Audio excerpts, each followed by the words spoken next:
Hey, what's going on, people? We are Tottenham TV here for this Harry Kane deadline live stream, as apparently we've been given a deadline by Bayern Munich midnight tonight to accept or reject Bayern's final bid for Harry Kane. We brought you early on today that bid could be 120 million euros, including add-ons, which would take it past the 100 million pound mark.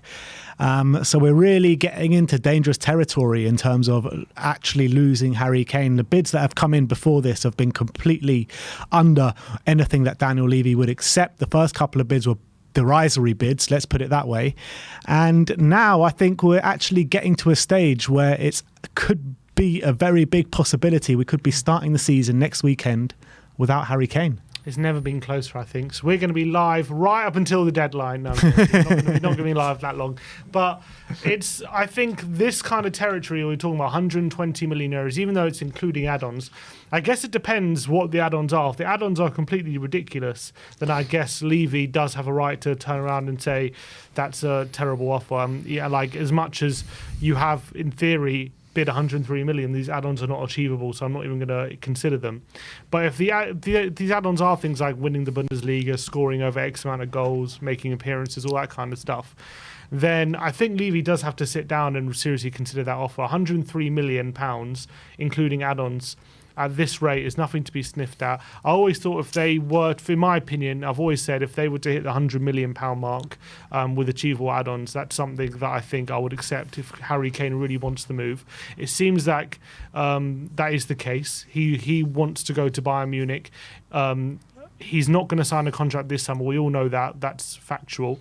And we do run the risk of him leaving to a rival for free next year. And I was willing to run that risk if we didn't get an offer which was of the amount that Kane deserves, and also of the amount which is worth it for us. Because at the end of the day, in my opinion, we're more likely to get Champions League football with Harry Kane in the team than without him. So you've got to balance out the finances of that and the cost-benefit analysis. But when it gets to 100 million, I do think it starts to tip in the favour of selling him, reinvesting in this season in the squad, and have a more long-term approach. And then you can finally put this all behind you, and Ange can really stop talking about it, and he doesn't have to keep focusing on it. He can be more relaxed about the situation, and everyone knows where they stand, rather than this limbo, which is not helping anyone, let's be honest, at the moment. While we don't know, while the future's uncertain, and while everything's up in the air, I think it's causing a situation where it's not helping the team, it's not helping the manager. I don't think it's helping Kane either. So if it is 100 million, I think it's better for everyone if we sell. Yeah, I agree with that, and it's kind of the stance I've taken for the majority of the window as well. Just to let you know, we are taking callers today, so Gold members will be getting priority on the call-in show today. So if you do have that Gold membership, the link will be in the community section right now. But let's get it right. This Harry Kane deal, the reason why we're losing Harry Kane is not because Harry Kane is desperate to leave this football club and, we want to sell and all this kind of stuff. This is a circumstance of poor planning, poor leadership, and everything to do with Tottenham Hotspur at the top of this club. If we actually backed our managers and were going in a right direction for the last couple of years last year, Harry Kane would have signed on that dotted line already. And I think Daniel Levy and the ownership of this football club have blood on their hands by letting Harry Kane go, by not letting him go, but for him wanting to go at this stage. 100%. Everyone kind of criticises Kane in a way for the way he signed a 6-year deal. And now all of a sudden he's saying, oh, he wants out. And some people turn around and say, well, you should never have signed that 6-year deal. It's your own fault. No one forced you to sign the contract. But at the end of the day, since he signed that contract 6 years ago, his league goals tally have been 17, 22, 17, 30, and I think 21 as well. So he's been keeping up his goal record in those last 5 years or so. He's done his bit. Yeah, our league finishes have been 8th, 7th, 4th, and last season was 8th. Sorry, 6th, 7th, 4th, and 8th. And so like at the end of the day, it's not his fault we've gone backwards. He's kept up his standards. Yet we as a club have completely lacked direction. We've lost our way, and it's led to a situation where we're not competing anymore near the top of the table. Harry Kane is still competing and sometimes winning. Those Golden Boot challenges, and he's competing at the top of his element in his criteria. Yet we're constantly underachieving. We're always a mess, constantly controversy as well. And as much as finally there does seem to be a bit of like, are we getting our act together with Ange Postecoglou and all these signings? But unfortunately, as painful it is, it's too little too late. Yeah. And he's given us enough years. He really has. He wanted out 2 years ago, and we didn't convince him to stay. We kind of forced him to stay, and then we got fourth, and we looked like. And then it was like, okay, maybe something's happening. But we went and finished eighth, and we can't. And he got 30 league goals. So what more can he do? What more can we ask of him? So the fact that he wants to leave, and that is all down to how the club has been run, the direction we've been going in the last 5 years, and I can't blame him 1 second for wanting to leave this football club. But a part of me is also sad. I mean, not by a big part of me is sad, but a part of me is also like, Bayern, really? This is what you want to leave everything, your Premier League record, and maybe a last shot at winning a trophy with Tottenham. You want to leave that for maybe a Bundesliga in Bayern Munich? Is that really, like, you can look back in your career and think, I want a Bundesliga with Bayern, and that's what you're gonna hang on to? Part of me thinks it's a shame that that's what he's going for, but it's understandable at this rate, because if it was 2 years ago, I'd be like, Kane, you're being stupid. But at this point, it's like, you have to question if we're ever going to win a trophy while he's here, because it's just even though we're changing things, it's the direction we've been on for so long. So it's hard for Kane to just start to believe after so many years of disappointment. Yeah, I think this day has been coming for a long time, to be honest, when you look at the direction this football club has been going in. And it's painful to say, as much as everyone loves Harry Kane, as much as he's arguably a best player that's ever worn the shirt, definitely in my lifetime, highest goal scorer of all time, overtaking Jimmy Greaves last season. Nobody ever thought that record was going to get broken. This is the caliber of the man we're talking about, and he deserves the best. He deserves to fight for the biggest trophies. And at Tottenham, a year outside of Europe for the first time in so long, you've got a team like Bayern Munich coming in for him. I mean, yeah, it does leave a bit of taste in my mouth, him going over to the Bundesliga, because I thought he was going to spend the whole career in the Premier League, to be honest, and try win the Premier League year in, year out, and get the goal scoring record of Alan Shearer. But at the end of the day, I completely understand it. I think it increases Bayern's chances of winning the Champions League a lot more with Harry Kane being there, and I think he can still come back to the Premier League in 2-3 years' time and go and get that Alan Shearer record still. So I think all of those things are still in his sights, and I think he will get there in the end to get Alan Shearer's record. But as it stands, it's going to be a very emotional day when the official news does come out and it does actually happen. But I can understand Harry Kane 100%, as much as it's going to pain me to see him leave. And as well, from a Tottenham side, I do kind of feel like this is the best opportunity for it to hurt us the least, where we're going into a new era under Ange Postecoglou. Harry Kane, the way he plays his football is not completely kind of set up to play Ange's system. As much as I do think that if he was playing in Ange's system, he would still be a massive success and get loads of goals, I kind of feel like we can move on without Harry Kane. Now we do have Ange and the system he's going to implement. I think like players like Richarlison and potentially Gift Orban or another striker that we're going to bring in might be more suited to the way that Ange wants to play, but that doesn't take away from the fact that we're losing an absolute world-class player who can fit into any system, in my opinion. So look, it's going to hurt us, but I think we can move forward from it quicker than as opposed to if Conte or Jose or any of those managers were still our manager. Yeah, but it's not what we're losing is not just, is the quality on the pitch, of course, but it's also, I feel like in this modern day, in this modern era of football, where the fans and the players are so disconnected, and the fans and the club there's a widening of the gap, that disconnection. Kane was that guy who we could kind of resonate with. He was one of our own. He's been part of the furniture for so long. He's been he's been our best player ever, but it's also like, he's kind of brought that connection with the fans, with the club for such a long time, and losing him is going to lose that little part of us, a little part of the club that we connected with, unfortunately. And that's also a big part to consider. And as much as, Richarlison and whoever we sign replacement are going to try and fill the void, that void that's going to be left is going to be impossible to fill. And that can only be filled with time. That can never be filled unless you give it the time to fall in love with players again and start to resonate with them. So that's going to be tough. Hopefully the fans can find other players to replace that void with. But that might be the biggest element that we miss with Kane rather than just the quality on the pitch. Yeah, I think you're absolutely spot on there, to be honest. And you can't build a connection overnight like we have with Harry Kane, and it's going to be hard. It's going to be so hard to see him walk out that door.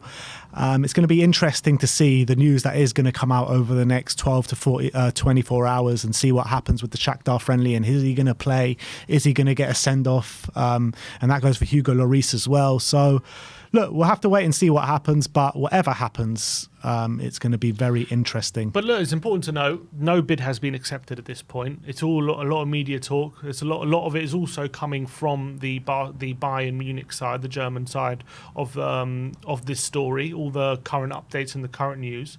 So we don't know 100% sure how accurate it is, and how if Spurs are going to accept that bid, because the party line at the moment is that Tottenham want £100 million plus add-ons. At the moment, it's 100 million euros plus add-ons, 120 million. So is that bid acceptable to Daniel Levy? I guess we'll have to wait and see. I think logic will state that it is, but at the moment, maybe we don't know if that's an accurate figure of the offer. That's coming from ESPN right now. We have no confirmation from any other source that's the exact figure of the offer as well. So as much as we're talking and resigned to losing him at this point, the way we're speaking, it's important to note that there's still lots of news to come out with this story. So I guess just important for anyone reading the comments thinking this is definitely happening right now. We're not quite there yet, but we've probably never been closer, I would say, at this point. Well, let's go to some of the super chats. First of all, from Amir, member for 28 months. Big up, Amir. He says, if Harry Kane stays and we get another centre-back, it would be an unbelievable window. Harry, please stay. Come on, you Spurs. Big up to everyone. I mean, if Harry Kane was to stay, let's say, going into next season with Van de Ven over the line or seemingly about to be over the line, would this be our best window in recent times? If Kane was to stay and we get Van de Ven and another centre-back? Well, yeah, let's say we get another centre-back as well. Or just Van... What was the question? I did say just Van de Ven, just Harry Kane was to stay, plus the business that we've already done. Is it our best window in recent times? Yes, probably, but that's more to say about how well we've done in the window in recent times than it would be to say about how good this window is. But I would say it would be a positive window. Look, we wanted a centre-back, would have got one. We needed a creative mid, we would have got one. We needed a goalkeeper, would have got one. We needed a winger, we got one on a free. I would say it would be good. I wouldn't be blown away by it, but I would say it would be a pretty solid window if we were to keep Kane and the rest of it. But you would say, if that does happen, we've addressed all the situations that we had coming into the window. We have. Have we? And when have we done that before? And we did it under what's it called? Under Mourinho. Technically, we addressed it. You know what I mean? But we didn't address it adequately. Now it remains to be seen. I still think the jury's out whether we have addressed it adequately, especially goalkeeper, the winger. Right now, very much up in the air whether those have been adequate upgrades in those positions. But look, Van de Ven and Maddison I would be very happy with. All right, well, let's go to a few updates that we do have for you before we move on to the callers. And it is starting off with Harry Kane, as what Simia mentioned a moment ago. James Ollie says that Bayern have sent an offer of totalling of 120 million euros to Tottenham for Harry Kane. It is their final offer. Florian Plettenberg has said that Bayern are uncertain whether Daniel Levy would respond to the offer today. There's no talk of a deadline. Decision expected in the next few hours up until the weekend. So what do you make out of that? I think it's interesting that he's denying the deadline, whereas a lot of multiple sources are saying there is a deadline of tonight. So is that Bayern backtracking? Because he's kind of been the voice and the mouthpiece of Bayern Munich throughout this whole thing. So is that Bayern Munich backtracking on this deadline because they still think there's a lot more posturing to do and they don't want to scupper the deal, and they know if they put the deadline that would scupper the deal, so maybe that's a bit backtracking. If James Ollie is right in that figure, 120 million euros, which is 85 million up front plus add-ons, taking it to over 100 million pounds, I think that's a good offer, to be honest, as long as the add-ons are achievable. But when it comes to what Plettenberg is saying, look, he's been very confident throughout this whole window that this is happening. Now he's saying he's unsure if Levy's going to entertain the offer that they've put in. If he's saying that, that does make me suggest that maybe it's not as strong as what James Ollie is saying. But he also did say before they are confident that Levy is going to accept the deal. So it's a weird one on Plettenberg. He flips and flops a lot. Yeah, he does, to be honest. But look, if it is that figure, I do expect it to get accepted. What would you say if Levy rejected that offer? I'd say bloody fair play. You're rejecting 120 million euros for a guy that's got what? Yeah, look, he's not just a guy. Just put it out. He's not just a guy, but with 1 year left in his contract, I mean, I would say fair play to that. Would you be happy with him, or would you criticise him for rejecting it? I'll probably have a bit of both to say, to be honest, because I'd criticise in a sense that it's a massive fee. I don't think you're going to get more than that. And in a year's time, we could really be regretting that if he does go for free, especially if he goes to a Premier League team. But on the flip side of that, everyone criticises Daniel Levy for focusing on money too much. And now here, money is staring you at the face, 120 million euros. And it's either that or you get nothing in a year's time. I mean, I don't know. It's a hard one. But I think you've got to give criticism and probably positive reaction both ways, to be honest. I think if he was to reject that offer, I think I'd have a bit of respect. I'd have some sort of respect for him that he's kind of sticking to his price tag, and for a player that is so valuable to this football team, he's almost like a priceless player. So you know that no money really is going to compensate what you're losing, but the fact of the matter is we're only going to have guaranteed a year of it. So I would have a kind of a begrudging respect for the fact that he's turning down that kind of offer just because it's Harry Kane, because I think if it was any other player like who didn't have that connection, he probably accepts it, but because Harry Kane has such a big connection with Tottenham, it's the only reason he would decline that offer. But I also think if Harry Kane is if I'm Harry Kane and I do want the move and Bayern have put that offer, I think he might have a bit of a right to be like, look, that's a fair offer, Daniel. I think it's time to accept it and we can all move on. As much as he doesn't want to cause a ruckus or cause any problems with Levy in the club. And I think if the offer is rejected, he would knuckle down and be professional and be back to his best. I can understand if there's especially beginning of the season, there's a little bit of annoyance from Kane's camp that bid would have been rejected. So from that point, if any of that seeps into the squad, you have to criticise Daniel for that. But if this bid is true, like, can you actually see this being rejected? If that bid is right, I can't see it being rejected. I guess it depends what the add-ons are. If the add-ons are ridiculous, like you have to win 2 Champions Leagues and you have to score 100 He has to win 10 Champions League in the next 2 years. Exactly. I don't know what they are. They could be completely unrealistic, and then Levy looks at them like, obviously Kane's never going to do this. And like that then he's going to makes the deal look a bit of a joke if they do that. But I'm sure Bayern are professional enough to not put such unrealistic add-ons in the contract. Are we sending an agent over to not Arsenal at the Champions League? Is that what we're doing? That's 100% what we're doing. We know that Arsenal always play Bayern when they're in the Champions League. So if Kane plays Bayern, Arsenal in the Champions League, 100% he's scoring and scoring the winner. 100%, Hat trick. 100%. Let's move on and let's talk about a potential Kane replacement. Gift Orban, Konstantin Ekner, who Tottenham Tiers have given as a Tier 1 source, says that if Kane leaves, Tottenham plan to step up their interest in Gift Orban, the 21-year-old Ghent striker, in addition to signing Alejo Veliz, the 19-year-old Rosario's striker. Tottenham believe a deal can be agreed for around £20 million. So, I mean, get him in, man. I've been banging on about this guy for so long. I really believe in his talents, and I would love to see him at the club. Yeah, I'd be happy. I mean, I wouldn't say I'd be like climbing up the walls if we replaced Kane with a player who's only played 15 games in the Belgian league in his career.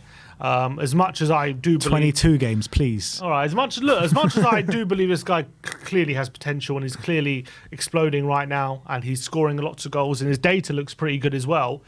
This is how the fact of the matter is you're replacing Harry Kane, a seasoned professional, gets 20 goals a season with his eyes closed. You're replacing him with a guy who's 21 years of age and has played 22 games in Belgium. Now, caveat with that, where he's played 22 but scored 16 or 17 goals. 21 goals. There you go. Is that including Conference League? Including all, that's all competitions. That's all competitions. Okay. So look, that's impressive, but I wouldn't say that I'm convinced that signing him is going to be the long-term solution for Spurs. But at 20 million with that record, I'm willing to give it a go. But I'm not sitting here saying I'm so excited. I'm convinced this guy is the future. I'm not yet, but I think he's clearly a guy I'm willing to give a go with Richarlison up front as well. At 20 million, I mean, it's not much of a risk. Trust the data, Sim. Trust the data. You know, we've been going on about Spurs using data as for the scouting and everything like that. We finally started to do it. We're bringing in players like Valise and Gift Orban, Mickey van der Ven, Manor Solomon, all, in my opinion, data-led transfers. So I guess you got to trust it. I don't know if they are, to be honest. I don't know if Manor Solomon's a data-led transfer. Well, I mean, you looked at all his underlying stats. I mean, they all seemed really good, Manor Solomon, instead of the amount of goals he gets. No, I wouldn't say they look good. I said his dribbling looked good. Apart from that, everything else didn't really look particularly great, to be honest. Van der Ven, I think he's more of a profile fit than I think his data's pretty good as well, to be fair. I think, he might be one. I think our data pick for the goalkeeper was Raya, but we went for the cheaper option with Vicario. Yeah. In terms of Gift Orban, I think his data looks pretty good, but it's such a small sample size. You're basing his data on 20 Belgian games. You know what I mean? It's not something you would usually hang your hat on. But what is what I'm trying to say? But he does look great, and the clips I've seen, he looks powerful, fast. He's still so young as well, and 20 million's is not a bad price. It's very cheap. So even if it goes wrong, it's not so much of an outlay where you're thinking like the Bale money, where all those players had such big outlays and all those players, and then when all of them failed, it's we've wasted so much money. If you bid 20 million, I think the upside's much more better than the downside, essentially. I think it's a good cost-benefit analysis, and he does look good. So, look, we do have Richarlison, so off the back of that, I wouldn't mind taking a punt or Gift Orban at 20 million. But I'm not going to sit here and say, this guy is it. He's played 20 games in the Belgian league. He's smashing out, and that means he's going to be Kane's replacement. I'm not convinced by that. Don't forget his stint in the Norwegian league as well, and his mad goals for FC Bison. But come on, Sim, get on the train. Get on the train. I'm on the train. Let's sign him. Let's sign him. And last but not least, Mickey van der Ven Romano says that Mickey will fly out to London on Saturday in order to complete his move to Tottenham. I imagine there will be a medical, and then maybe he gets announced in front of the Spurs fans on Sunday. I think that's wishful thinking, but you never know. If it's Saturday, maybe that is maybe. Yeah, why not? Let's do it. Let's get it going. But I'm hoping. Do you reckon he starts on Saturday? On Sunday against Brentford? No, I don't think so. I don't think so. I don't think so. Maybe against Manchester United. Well, I was thinking no, but then again, he is going to have a full week in training if he's signed by Saturday, and he's been playing for Wolfsburg in their pre-seasons. So if he's fit and ready, depends how much of an impression, how ready he is to play for Tottenham. But if he impresses enough, which I hope he will during the week, then I don't think it'll be a fitness issue as to why he gets left out. Well, even if it is a fitness issue, I'd probably still prefer a half-fit Van der Ven than a fully fit Eric Dyer, let's be honest. Well, looking how fast Van der Ven is, a half-fit Van der Ven at half pace is still probably doubly as fast as Dyer. So there you go. All right, well, that is the Tottenham update for now. If there is any more news stories breaking throughout the stream, we will be bringing them to you. And if it breaks after the stream, we'll bring them to you as well. So that is the Tottenham... That is the Tottenham updates. Can we have a set of headphones here? We've got a few super chats to bring before we move on to the callers. Ryan Isaacs, member for 15 months, says that quite simple, Kane stays or I'm rioting. So there's a warning. There's a warning for you, Daniel Levy. Ryan Isaacs is going to riot if you do sell Harry Kane. What, at whatever price, Ryan? Or is that... They bid 200 million. He's like, I'm rioting. I don't care. I don't care the price. 500 million and we riot still. 500 he'll be all right. Not rioting for 500 million. He says, quite simple, Kane stays or I'm rioting. That is it. Jeez. Esther El Shamari, member for 27 months, says, I wouldn't have minded Kane leaving at the start or middle of the transfer market. If it happens now, I honestly have no clue how this season would go. Crazy. What would you say to that? Yeah, I mean, there is an element to say that the fact is that we've left it to a week to the season is a bit concerning, considering it's not great that we're going to have to leave all the business while the season's going on. And that is going to cause uncertainty, 100%. But at least we know once the window is closed at this point, everything's going to be settled and we can really focus on the football. Whereas if Kane was, I guess if we kept Kane, maybe that'd still be up in the air. You can make that argument. I'd rather have done this quicker, to be honest. I think it is annoying and detrimental that we're doing this. And it's also a reason why not to sell, that we're doing this so late in the window. But at the end of the day, if it helps us with the really long term, is what it is. At least we're not doing a Gareth Bale and letting it go right down to the wire, literally last day of the transfer window. That's true. That's true. Next up is Jacondre Jones, member for 30 months, says, please make the We Survived Dyer shirts. Love you. Please. That's a reference to something we said in our updates. We said we should make, after Van der Ven got the Here We Go, we said we'll make t-shirts as We Survived Dyer.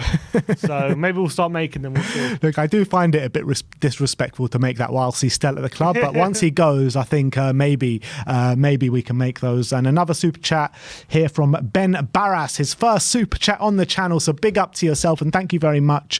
He says, it'll hurt us all, and the guy couldn't be more coys and always will be, but when 100 mil is offered for a player who could leave next season on a free, it's the club as a whole that needs to come first, and I agree with that. Yeah, at the end of the day, I think 100 million is 100 million. It's a lot of money, even in this market. I mean, it's not as much as it used to be, but it is still a lot of money. And if it can help replace Harry Kane, the most important thing for me is if Kane is dead set on going, then I think it's just better off to take the 100 million. And Elias Krishan, member for 13 months, says, I can't be bothered how much Bayern pays us. Levy won't invest that back into the club. I'd rather he goes on a free next season. # Levy out. I mean, look, I'm Levy out as well, but we do have a net spend, including Mickey van der Ven, of £170 million this summer. Mm-hmm. Yeah, it's a lot of money. So we can't. I get, well, we're including Porro, we're including Kulusevski in that, but they have been made permanent this summer. This is a lot of money. And so, I mean, I wouldn't say we need to sell Kane because of that, because I do think there's a lot of players we can sell to recover some of that money. But I don't think we can make the accusation on the back of that we haven't been spending. Yeah, and you do expect as well, like, more signings will come in from now until the end of the window as well. You'd hope, definitely, if Kane is leaving, that's for sure. So that is the super chats for now. If more come through, obviously we will be highlighting them here on the channel. But it's time to go to the callers, and you guessed it. First up is Brian Daigle. Yes, Brian. How are you doing, my brothers? All good. How are you, my friend?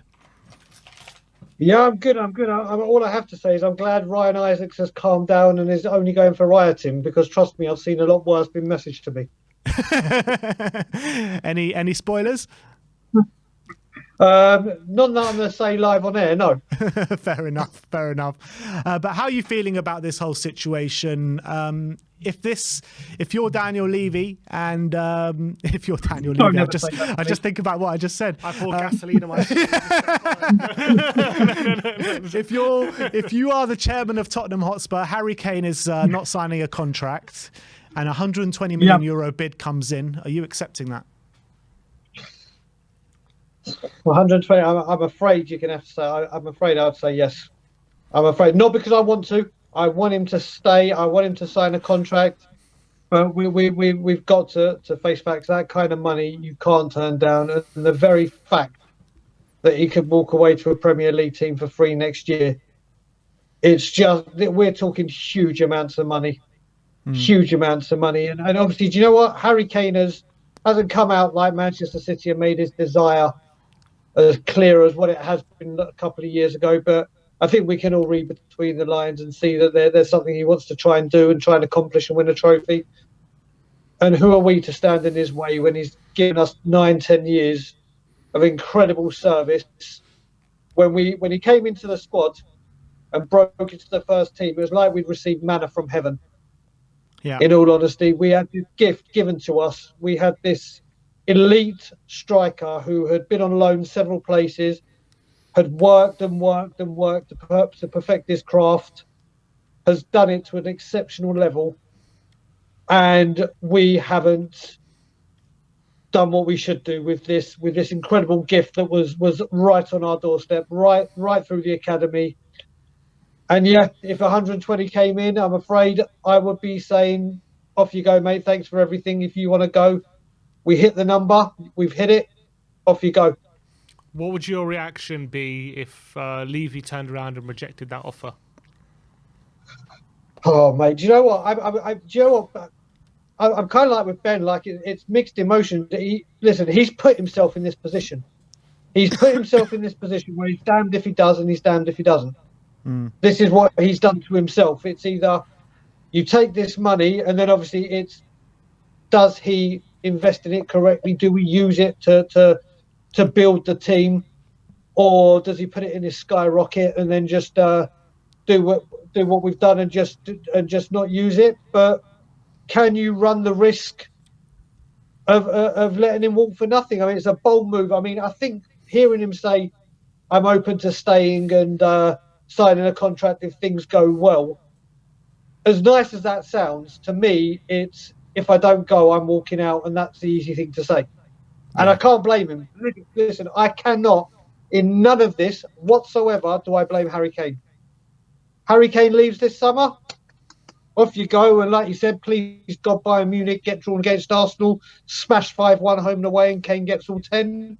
And if he stays, unfortunately, he's going to walk off on a free. And again, as long as it's not to a London club like Chelsea or the Field, off you go. You deserve it. So none of this is on Harry Kane. None of it. Yeah, I mean, look, there's only one place to look when you're looking at the blame for a player like Harry Kane, proper Roy of the Rovers stuff, coming through the academy, becoming the best player, close to the best player in the world, best striker in the world, whatever way you want to look at it. Tottenham's highest goal scorer of all time, the best player we've ever seen in a Spurs shirt. Yep. There's only one place to look, right, for blame. Oh, 100%. I mean, if we want to talk about things like that, Ben, let's have a look at it. You can also add most goals in a calendar year, beating Messi's, beating Shearer's record. Messi, calm down. Then you look at most hat tricks in a season. Then you look at most assists and most goals in a season. The records this man has broken, the things this man has accomplished, and to do it like Simeon said, when you mentioned the positions we've had over the last 4 years and the managers we've gone through, the way we haven't utilised this magnificent player we've had is criminal. Is absolutely criminal and unforgivable. Yeah. And yeah, there is nowhere else to look. And listen, people say, "Oh, Brian, it's a Levy bash." There is nowhere to look. There is nowhere else to look on this one. I'm afraid we had times where we could have pushed on. We went 500 days without signing a player. We could have pushed on. We didn't get the players. We got the cheaper options. We could have pushed on. Something happened. And that's not Harry Kane's fault. That's not Tottenham Hotspur fans' fault. That's not Tottenham Hotspur manager's fault. It's solely at one man. So let's say we get the 100 million for Harry Kane. What would you spend it on, and what would be like the acceptable? Like, do we have to spend all of that this window? Is that the only acceptable course of action? Is it? Can we use some of it for future windows? What's your not prediction? But what would you do? What would you find acceptable? Well, you look at it. I think if he goes, there is absolutely no excuse whatsoever why Tapsoba isn't in this door immediately. Absolutely none. Because if you're saying you can't raise the money, then you've got XYZ amount of money, and you've got Tosin in and Phillips. Listen, I want Ashley Phillips. I think Ashley Phillips is a terrific prospect for the future. But it's all on that word, future. There is no excuse not to bring in Tapsoba. Absolutely none, especially like Liverpool did when they had the Coutinho money. They were like, right, we need an elite keeper, we need an elite defender. They did it. There's no excuse for not bringing in Tapsoba.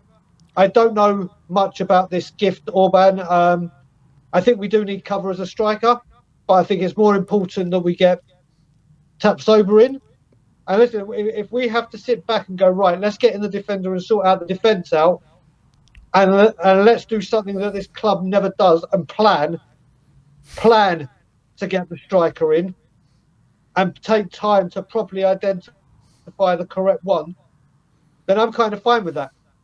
But there's no excuse not to bring in Tapsoba. Absolutely none. I don't think we should spend it all just for the sake of spending it. We need to, like Ben said as well, we're going down this data-driven thing. Use this 6 months to analyse the data in the areas you need to sort out.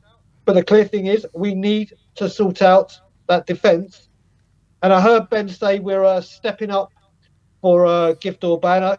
Are we stepping up to monitoring the situation? Or are we stepping up to flirting with an offer? Not that far. Jeez, Brian, calm down. Not that far. Oh, sorry, my bad. my bad. I got excited. I'll take that back.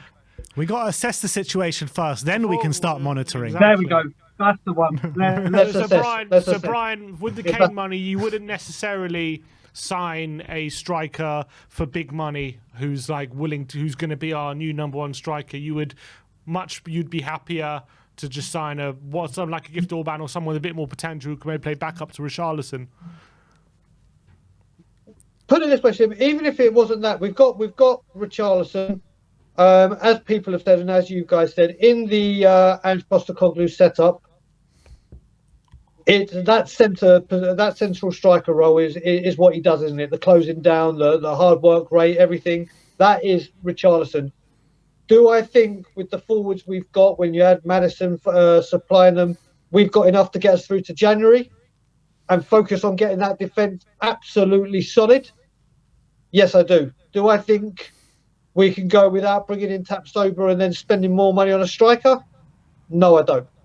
I think the defence has been the main issue. It still is the main issue. Listen, great about Van der Ven. Great deal. Finally, after my man Jan Vertonghen, we can say the left centre-back role has been filled with what looks like an exceptional talent. With potential, pace for playing the high line, that's all gravy. But if he or Romero pick up an injury or a suspension, we're back to Dyer, Davey, Sanchez, if they're still here. So I think another defender of the class of Tapsoba is what we have to do with this money if this all goes through. Would you be happy with, let's say, a Van der Ven and just a Tosin coming in by now until the end of the window? Would that alleviate your nerves? With Kane, put it this way: if Kane stayed, yes. If he goes, no. So it has to be someone of Tapsoba's quality. I'm a fan of Tosin. Yeah, for sure. For me, if you've got that amount of money coming in, I understand I don't understand right now, but if the excuse is, we need to buy to sell or get Deadwood out because of the squad being too bloated, well, you get the best part of £100 million coming in. There's no excuse not to bring in Tapsoba. There's none. So if Kane is still here, I will be perfectly happy with Tosin. Perfectly happy with him. And Phillips, because I think Phillips, like I said, is going to happen either way. But if Kane goes and Tapsoba's not in, then it's ridiculous. What if we would sign, replace Kane with, say, a Vlahovic or something for big money and not bring a Tapsoba in? Would that be an acceptable situation, or would you not be happy with that? Not really. I mean, Vlahovic, from what I remember when we were trying to get him the other window, he wanted 300 grand and be above Kane's pay with one good season for Fiorentina. So I don't see that as a viable deal. I just don't. Don't get me wrong. I think he's a great striker, but again, if you look at our midfield and forward line, I'm quite optimistic with what we can achieve with or without Kane. You look at that defence, and yes, Van der Ven has come in and definitely made a difference and will make a difference. Do I think he solves everything in that defensive issues? No, I don't. But you don't, like I said, he is a great addition, but he needs more. So no, I wouldn't be happy. I'd rather the money went on a defender than any big money on someone like Vlahovic, then. All right. Brian, it could be a very emotional day. What's your prediction? Do you think by the end of today they will have a deal agreed? Yes. Unfortunately, I do. Unfortunately, I do. And then, like I said, not this Sunday, because this Sunday is solely about matchday prices, but next up, Manchester United, hell and brimstone opposite the club shop if he's gone. But I do expect him to be gone. It may not be this evening, but I expect before Shakhtar will have an announcement that the deal's been agreed. And how would you like them to honour Kane in terms of his exit? How do you like to? Would you like to see him announced to the crowd, maybe at Shakhtar? What would you like to see? Well, I remember. I mean, obviously, Kane is a league above him when it comes to this. I was at Jermaine Defoe's farewell when he was going off to Toronto, and he came on the pitch and did a farewell. I think him and Lloris both deserve that. Both deserve it. I think they both been terrific servants, and just finishing with you got to remember our last game of the season was away, and Lloris's was at Newcastle. Obviously, we know what happened there. I think they both deserve to say a goodbye and be fondly applauded for their efforts and their service. So I would think that would be the most appropriate way to do it. But then a statue paid and grieves Nicholson. All right, Brian, always a pleasure to speak to you, my friend. Hopefully next time we speak to you, it won't be depressing, but we'll see what happens. Big up, Brian. No worries. And as always, Levy out. All right. That was Brian Daigle. Yep. Next up, we have got Aravind. Oh, hello guys. Can you hear me? Aravind, long time, my friend. How are you? I'm good. After seeing recent transfer windows, I'm motivated to speak about this club after huge disappointment. But talking about Harry Kane, I mean, to be really honest, it'll be really stupid if we don't take the money which we're getting right now. I mean, a lot of fans have been saying we'll see him for a year, and I don't know what would Levy do to spend on the transfers. So if you, at least we're getting the money right now. I still don't trust Levy without any money next summer. That's going to be even more worse than what we have right now. At least we can expect to do something. As much, look, I'm still Levy out, and I don't want him in this club. But for this window, he has at least done something right. Is it because of the pressure the fans are giving this season? Like, it's not perfect, but at least we're getting the defenders in. We're getting we got the goalkeeper done. We got Madison in. So it's not yet perfect, but he's still doing it. So if we can get the Kane money, to be really honest, the defense needs to be sorted. And for 120 million euros, that's an acceptable offer for you? You think Daniel Levy should be accepting that? If Daniel Levy doesn't accept this offer, I'll be very, very shocked. He's an accountant. He wants the money. He's not stupid enough to give away the money which is getting right now. And I don't expect him to sign, even if, let's say, I don't know, people are saying progress. I don't know what progress means for Harry Kane. Is it Champions League? Is it we need to win a trophy? I don't know what progress will motivate him to sign a contract. I don't see him signing a contract. Like, I want him to stay, but if he doesn't want to sign a contract, he's seen us with different managers, with different projects. I don't know what will really motivate him to sign a contract right now. I think so. He wants to change. And on top of that, it's be the Eriksen situation. Will he still play with that 100% potential each game?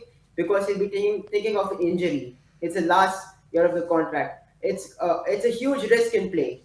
I think so. Daniel Levy would have learned from the Eriksen situation to not happen this in the last year of the transfer window, last year of his contract. I don't want that to happen. Get the money, and it's good for us. More than thinking of Harry Kane for the club is getting the money and investing it with Ange's system, because we're going to score goals. I'm not worried about this season of scoring goals. Either let it be Richarlison, if it's Richarlison's son, or anyone who's going to play up forward, because we're creating a lot of chances. In terms of who they're saying who could come in and replace Harry Kane, or which striker we could... Well, look, there's no replacing Harry Kane, but they're talking about a striker that could come in if Kane was to go. They're talking about Gift Orban. Would that be an adequate signing for you? Yeah, I'm really excited about him. I'm not sure how good he is, but I've seen, and I'm not going to talk about a lot of because I don't know much about him. But what I've heard about him is like good things. Like he's been scoring a lot of goals. He's very young, and for 20 million, that's a good deal. Imagine getting him for 20 million and spending a 50 million on Tapsoba. Like that gives us Tapsoba, Van de Ven, Romero, and let's see if we have another young centre back. If Ashley Phillips is going to stay over here, then we have a good set of 4 defenders over there, and that's a good sign of us going forward in the window. I think so. As much as I see a lot more positives of what we can do with the money. To be really honest, we should be getting Tapsoba and Gift Orban if this club is very ambitious with the money we generate year in, year out. That needs to be done. But that being said, I see a lot of positives. Look, it's going to be really emotional. He's going to be my favorite player. And it's going to be really emotional. And I do agree when Harry Kane leaves. I'm one of his biggest supporters. I do agree, but taking off the emotional aside, I'm a Spurs fan, and what needs to be done right for this club, it needs to be done, and it's Daniel Levy's failure which has made him go. Yeah, I mean, it will be a very emotional day as and when Harry Kane does leave the club. But it's good to hear that you're feeling positive for the coming season, regardless of Harry Kane either way. I mean, you spoke about the transfer window before. You say about sorting out the defence. What does that look like to you? What is sorting out the defence? How many more players do we need? I don't want Dyer, Davis, and Sanchez to step on the field, like even as backup players. So that 4 players get in, because we're building a team for the future. So Ashley Phillips, don't need to start him right now. Keep him in the squad. Play him for, let him play in the Carabao Cup. Let's see how he does in that games. We have 1 game a season, so Van de Ven, Tapsoba, Romero, Ashley Phillips is a good sign over that. And in case if Ange can look into the academy and see if few players get him in and try to shift out the Deadwood. So these 4 players in the squad would be really good for 1 game a season. Having 4 defenders is really good, unless our medical team screws it up really bad. Yeah. Go on. No, go on. All right, Aravind. What else? I mean, you say Tapsoba. Any other positions you'd like to see filled before the end of the window? And to be really honest, I want to talk about.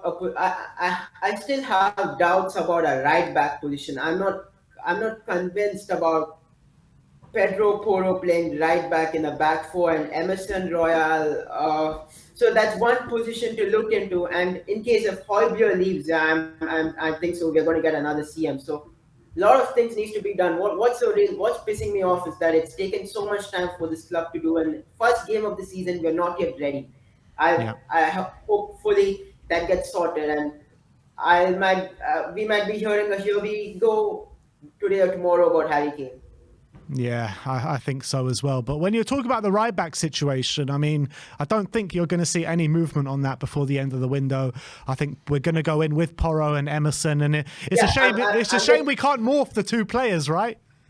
I mean, yeah, true. I mean, like one is good defensively, one is good offensively, and that's really screwing it up. But I'm just saying, in case if we have Harry Kane's money, and let's say we sorted Tapsoba and we got a Gift Orban and we've got a CM, and the club is still hoping to see one situation to get solved after 3-4 games. It's something we may look into in the deadline day. I'm not sure about that. I'm just saying that's one position that needs to be sorted. I mean, not everything can be sorted in one window. I'm saying in case if there's something that needs to be sorted, if we can get a right back and these 3, that'll be an amazing window. Final question, Aravind. With Harry Kane potentially going, Hugo Lloris out the door, Pierre-Emile Højbjerg potentially going, who is your pick for captain? Oh, that's a really hard question. I don't know who to pick.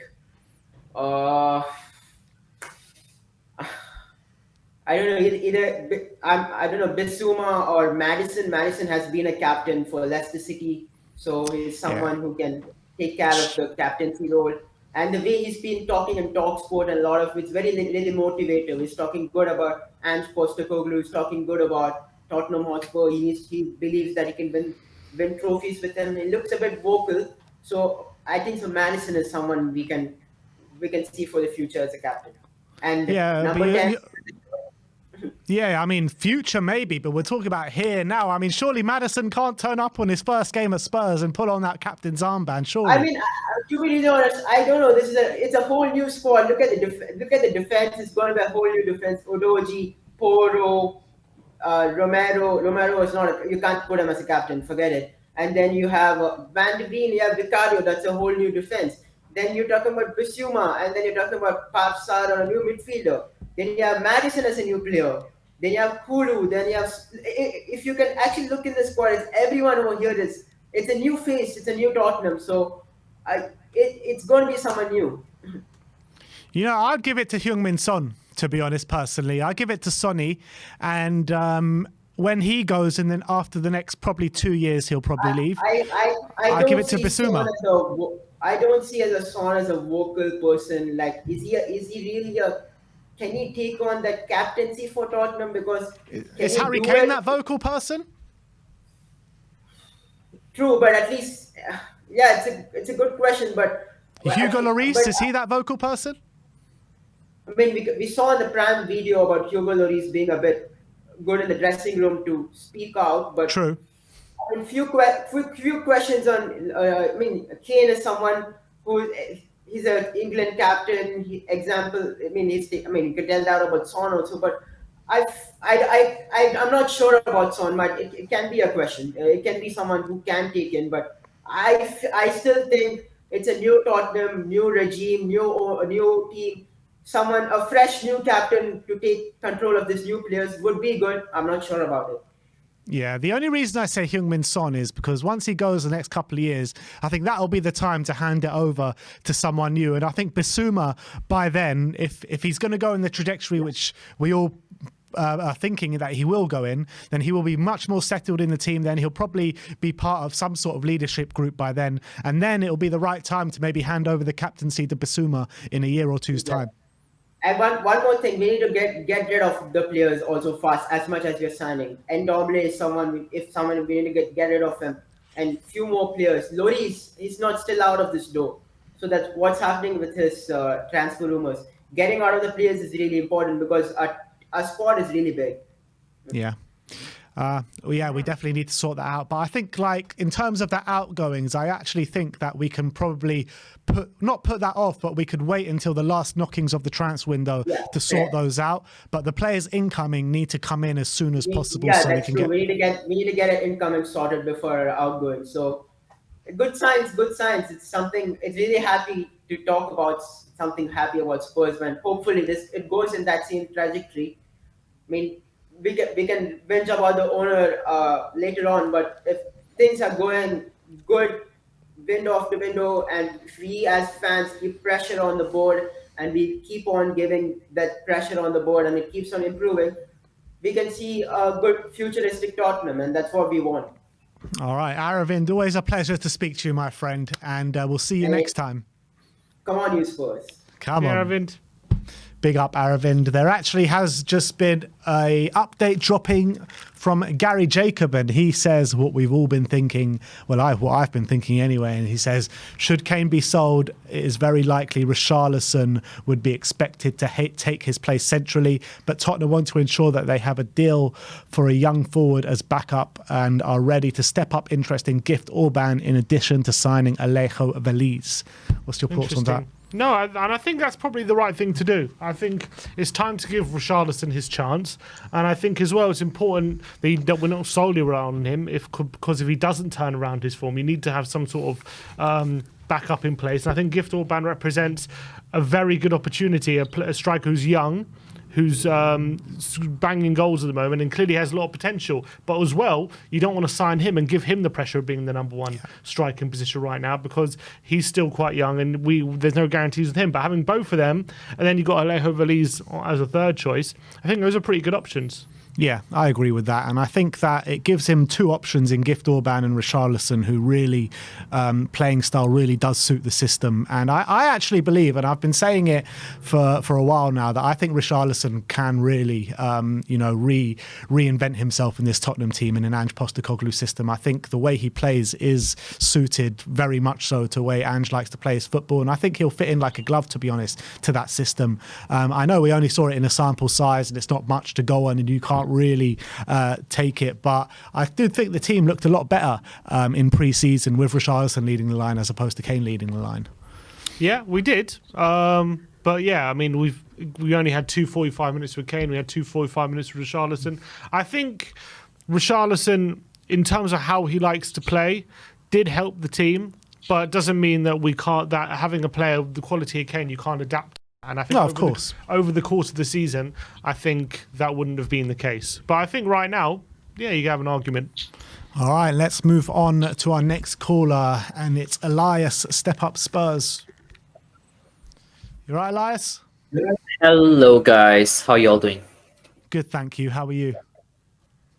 I'm doing okay. Please don't ask me about Richarlison. I don't want to talk about it. What do you want to talk about?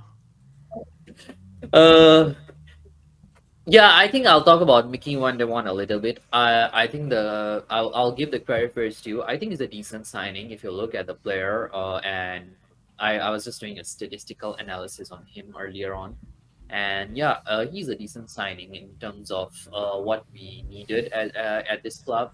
I'm kind of satisfied with him. Like him and Romero, I think in the back four would be a good thing.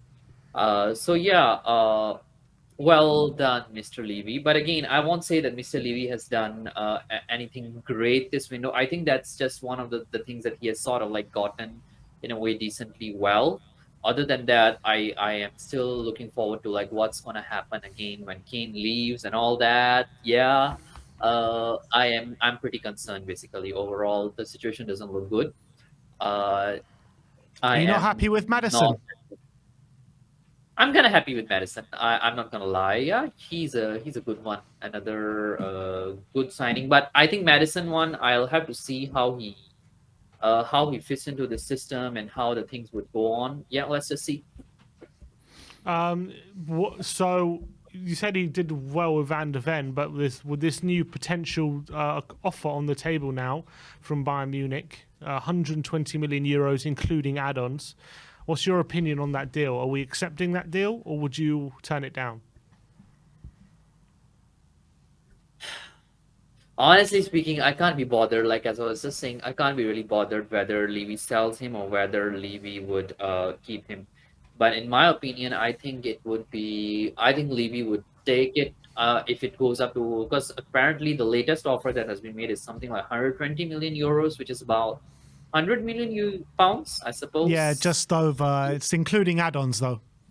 Including add-ons. So I don't know what the add-ons are like, but if it's Daniel Levy and he's trying to get the last bit of things that he can actually get on, I think it will be. I can pretty much see Kane gone, and I'm sad. Basically, I kind of share the same sentiments with Ryan Isaacs. Yeah, I would have rather seen Kane stay for another season and then go on a free to basically put Daniel Levy in his place. But yeah, he's going this season. I'm kind of sad. Yeah. Yeah. So if Kane gets sold, are you flying over and rioting with Ryan Isaacs then? That's the thing. I can't fly over so soon. Yeah. Yeah. So how do you see the team shaping up then without Harry Kane? We got the news from Gary Jacobs saying that Richarlison will be number one striker if Kane was to go. So how do you see next season shaping up? Do you think scoring goals is going to come hard to come by? What did I just say? Richarlison, I'll be honest with you, Ben. I don't think that Richarlison is the kind of player that you can actually rely on. The guy, he's a lot about, you can feel he has a very performative sort of a personality. He's not so much like who can perform constantly well, who can actually be a proper striker, who can actually lead the front line. I don't see those qualities in Richarlison in a big team as a number 9. Like he had a good preseason. Kudos to him. I don't make much of it as well. Like I don't read much on the preseason results for the sake of saying for the sake of positivity. I think that yes, there were decent player performances, one or two here and there. Richarlison was just okay, but I feel that Richarlison is just very performative. He doesn't have it in him to do what like Kane would offer us, or like a proper striker like even Vlahovic would offer us. Richarlison is way below the levels of those kind of players, if you ask me. But how many goals do you think Richarlison then can get for us next season? 3 or 4, maybe. Three or Three or four. But he's played 4 seasons for Everton. 3 of those seasons he's hit double figures.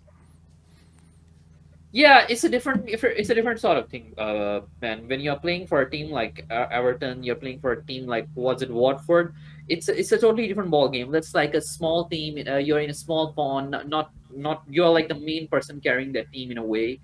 In Tottenham Hotspur, there are different sort of pressures. I don't think he can cope up with the pressures of being in a big six team.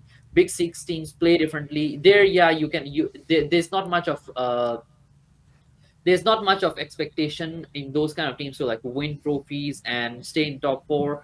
There, you're just there to win one game at a time like that, and you can actually rely on that performativeness to just show something. But at Tottenham Hotspur, it's a different game, and I think we have seen him this season as well. He was awful in my opinion. Like nothing that guy did excited me. Nothing except that Marseille game where he put on those 2 headers. On top of that, nothing that he did actually got my attention, or I can say that yes, this guy would do this or this guy would do that. No. Then how do you explain his recent goal record for Brazil, scoring 13 goals in the last 16 games? With an exceptionally well squad, Brazil, by the way. And even then, I think he's not there consistent. He has occupied their number 9 spot overall, because I don't think they have someone who's well. But I think Gabriel Jesus is now giving him the competition as well lately. But overall, I think he has been just okay with them as well, because Brazil is a good team. And even if you look at the overall team of Brazil as well, he has not performed for them in big occasions. He has not stepped up. Elias, who do you sign to replace Kane? Dusan Vlahovic, my guy. I would sign him. Like I think that guy is the perfect replacement for someone like Harry Kane. I've seen him play for Fiorentina. I've seen him even play for Juve as well. That kind of guy, he can cope with that sort of pressures. And I think he and Erling Haaland, if he comes to Premier League, he and Erling Haaland will be the next big thing in the Premier League. Like they would be the 2, I think, who will be giving each other regular competition for the Golden Boot and that sort of thing.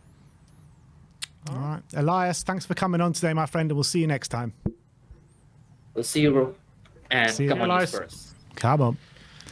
Quick update here from Tim Spies of The Athletic. He is saying the offer Bayern have made is £80 million plus add-ons, and they do want a response by midnight. That's what he's reporting from The Athletic. So do you reckon it's 20 million in add-ons, or just over 20 million in add-ons? I mean, I don't think it would be over 20 million in add-ons. Well, I mean, the fee that we were talking about was 102 million or something. Yeah, but that was an 85 million. We were working on an 85 million base fee. Right. And add-ons of about 18 million, 15 million. This is now saying it's 80 million pounds plus add-ons. Everyone's just saying something different. I mean, it's really hard That's why it's hard to get. It's hard to gather whether how. I mean, what was the original offer that was turned down? There was supposed to be a 20 million gap. We were supposing that it was a 75 million plus 10 million in add-ons. Something like that, yeah. Like that.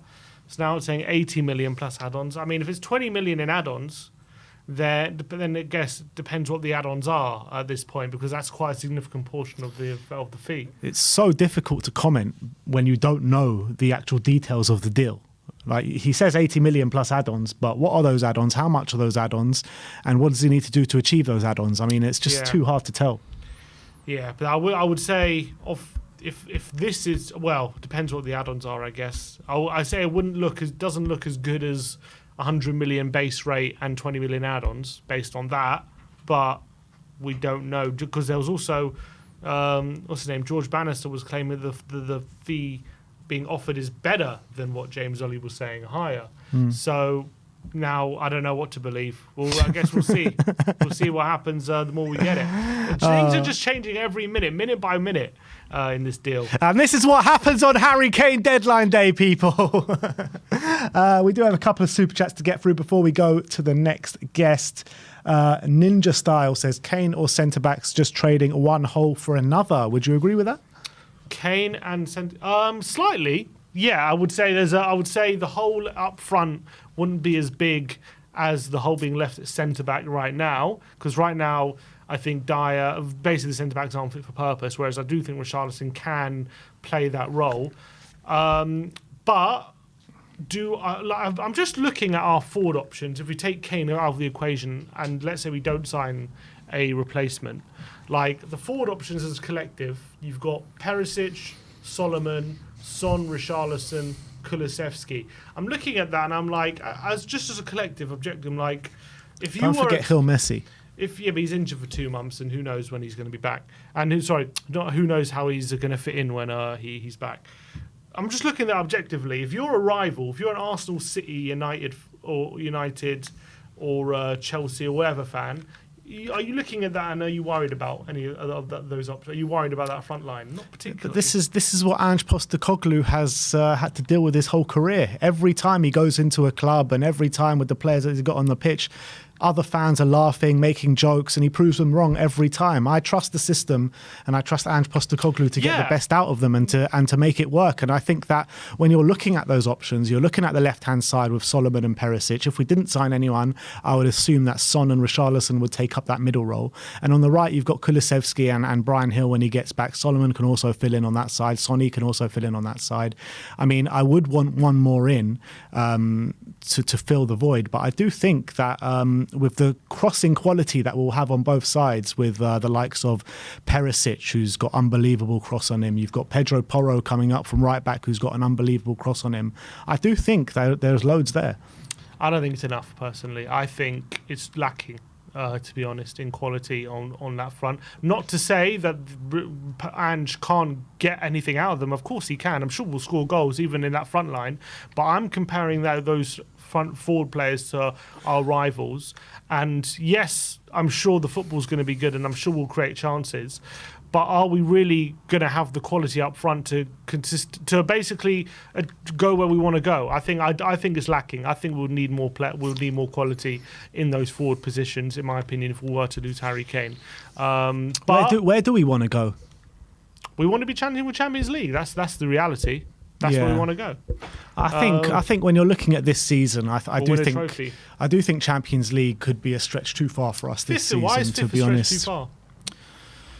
Because you've got teams that have been settled in those positions for a while. You mean Arsenal, Man City? We ain't catching up with them two. No chance. You got Liverpool as well, who are going to come back this season. You've got Manchester United, who finished in the top four, and they've made really good additions so far this window. So that's the top four.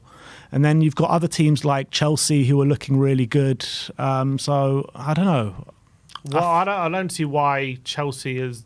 I'm looking at their squad. I don't see why they're more nailed on for Champions League than us. Newcastle have Champions League football. So Newcastle take that fifth spot then. But Newcastle have Champions League football. They're going to be distracted, and I think their squad isn't that thick right now. So whether they can compete on both fronts. You got Villa and Brighton as well in the mix, but they've got European distractions as well. We don't. I'm not saying we're a shoo-in or anything by that. I'm just saying it's not completely unrealistic that we can get that fifth spot. That should be our aim, in my opinion, to try. I'm not saying we failed if we don't get fifth, but I'm saying that's probably what the club are telling him. And that's probably what his aim is for this season, try and nab that fifth spot. If not, okay, you finish sixth and you get Europa League. But I think fifth is probably the aim. And I'm saying if I'm looking at our forward options, I don't think we have enough quality without Harry Kane. I think we'll need another one. I mean, if that other one is Gift Orban, does that fill you with any more optimism that we can go and do that? It does. It does feel a bit more because there's more of a ceiling on that forward line than without Gift Orban.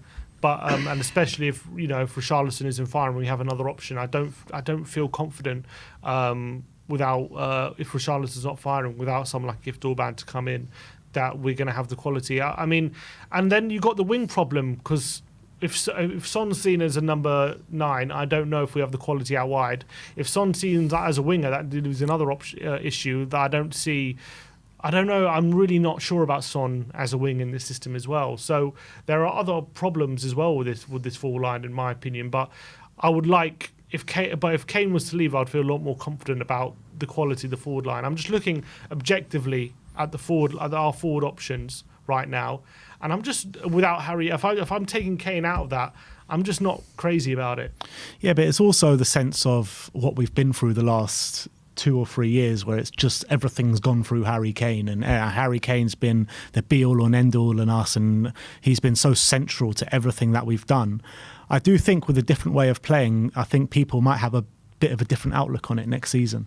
I'm not saying. I'm sure our forward players are going to improve in this system, no doubt about it. And I'm sure they're going to look better. Kulusevski's going to look better. I'm sure with players around them, and with add Maddison into that as well. I guess you can call him a forward player. That's gonna be good. I think it's going to be a good situation in terms of the creating chances. I'm just looking objectively at our forward players. I don't know. I feel like without Kane, there's just a lack of real quality in that forward, ruthlessness. I feel there is a bit. I think there's a lack of that, to be honest. So I would like to see another forward player who just. Maybe Orban is it, because he clearly has a ruthless streak to him. So maybe he would alleviate that. But I'm looking without Harry Kane. I'm just not that confident that. I'm confident we'll be a better attacking team, but I'm still not confident this forward line can compete with the other forward lines in the top 6. Look, I do 100% get what you're saying. I really do. But I just feel like we're not going to keep going around in circles. But I just feel like we can survive, and we can, get the targets that maybe not, I don't know about top 4 or top 5. I just can't see out of those teams that I mentioned. Take Chelsea out of it. Newcastle, Liverpool, Arsenal, and Man City. Who are we going to finish above? Newcastle, I don't see why not. It's a hard one. I don't see why not. You got to remember the last season they didn't have any Europe, and now they do. And I know they've made some signings, but their squad isn't so deep. It's quite a thin squad, and they're going to have to play on all fronts. And look, maybe they will be able to keep their standards up, but I think we'd be able to compete with them next season. I hope so. I hope you're right. I hope you're right. We got a super chat here from Ian JD saying Orban and Tapsoba would transform the team. I agree with that. I think if we were sell Kane and bring in Orban and Tapsoba, would you say no more defensive signings and our defence is okay? Yeah, probably. I would still probably say we would need one more. I mean, in an ideal world, we probably need one more. But I'm just saying, if we have Tapsoba and Van de Ven in a year, we don't have Europe. I'm happy with that. I am genuinely happy with that. Like I wouldn't make any complaints. I guess because Tapsoba can play on the right or the left. So yeah, I guess you could have a point there. Brandon Troller says, "How long are y'all streaming for? Big up, fellas." We're streaming till the deadline, Brandon. No, I'm joking. We're streaming till you come on, Brandon. Yeah, that's where we're streaming till. Till you come on the show. And Matt Card, member for 23 months, says, "Big up, lads. Big up to you, Matt." And let's bring on our next guest. And he goes by the name of Top Josh from Spurs Live. Yes, Josh, how you doing, my friend? I think you're on mute.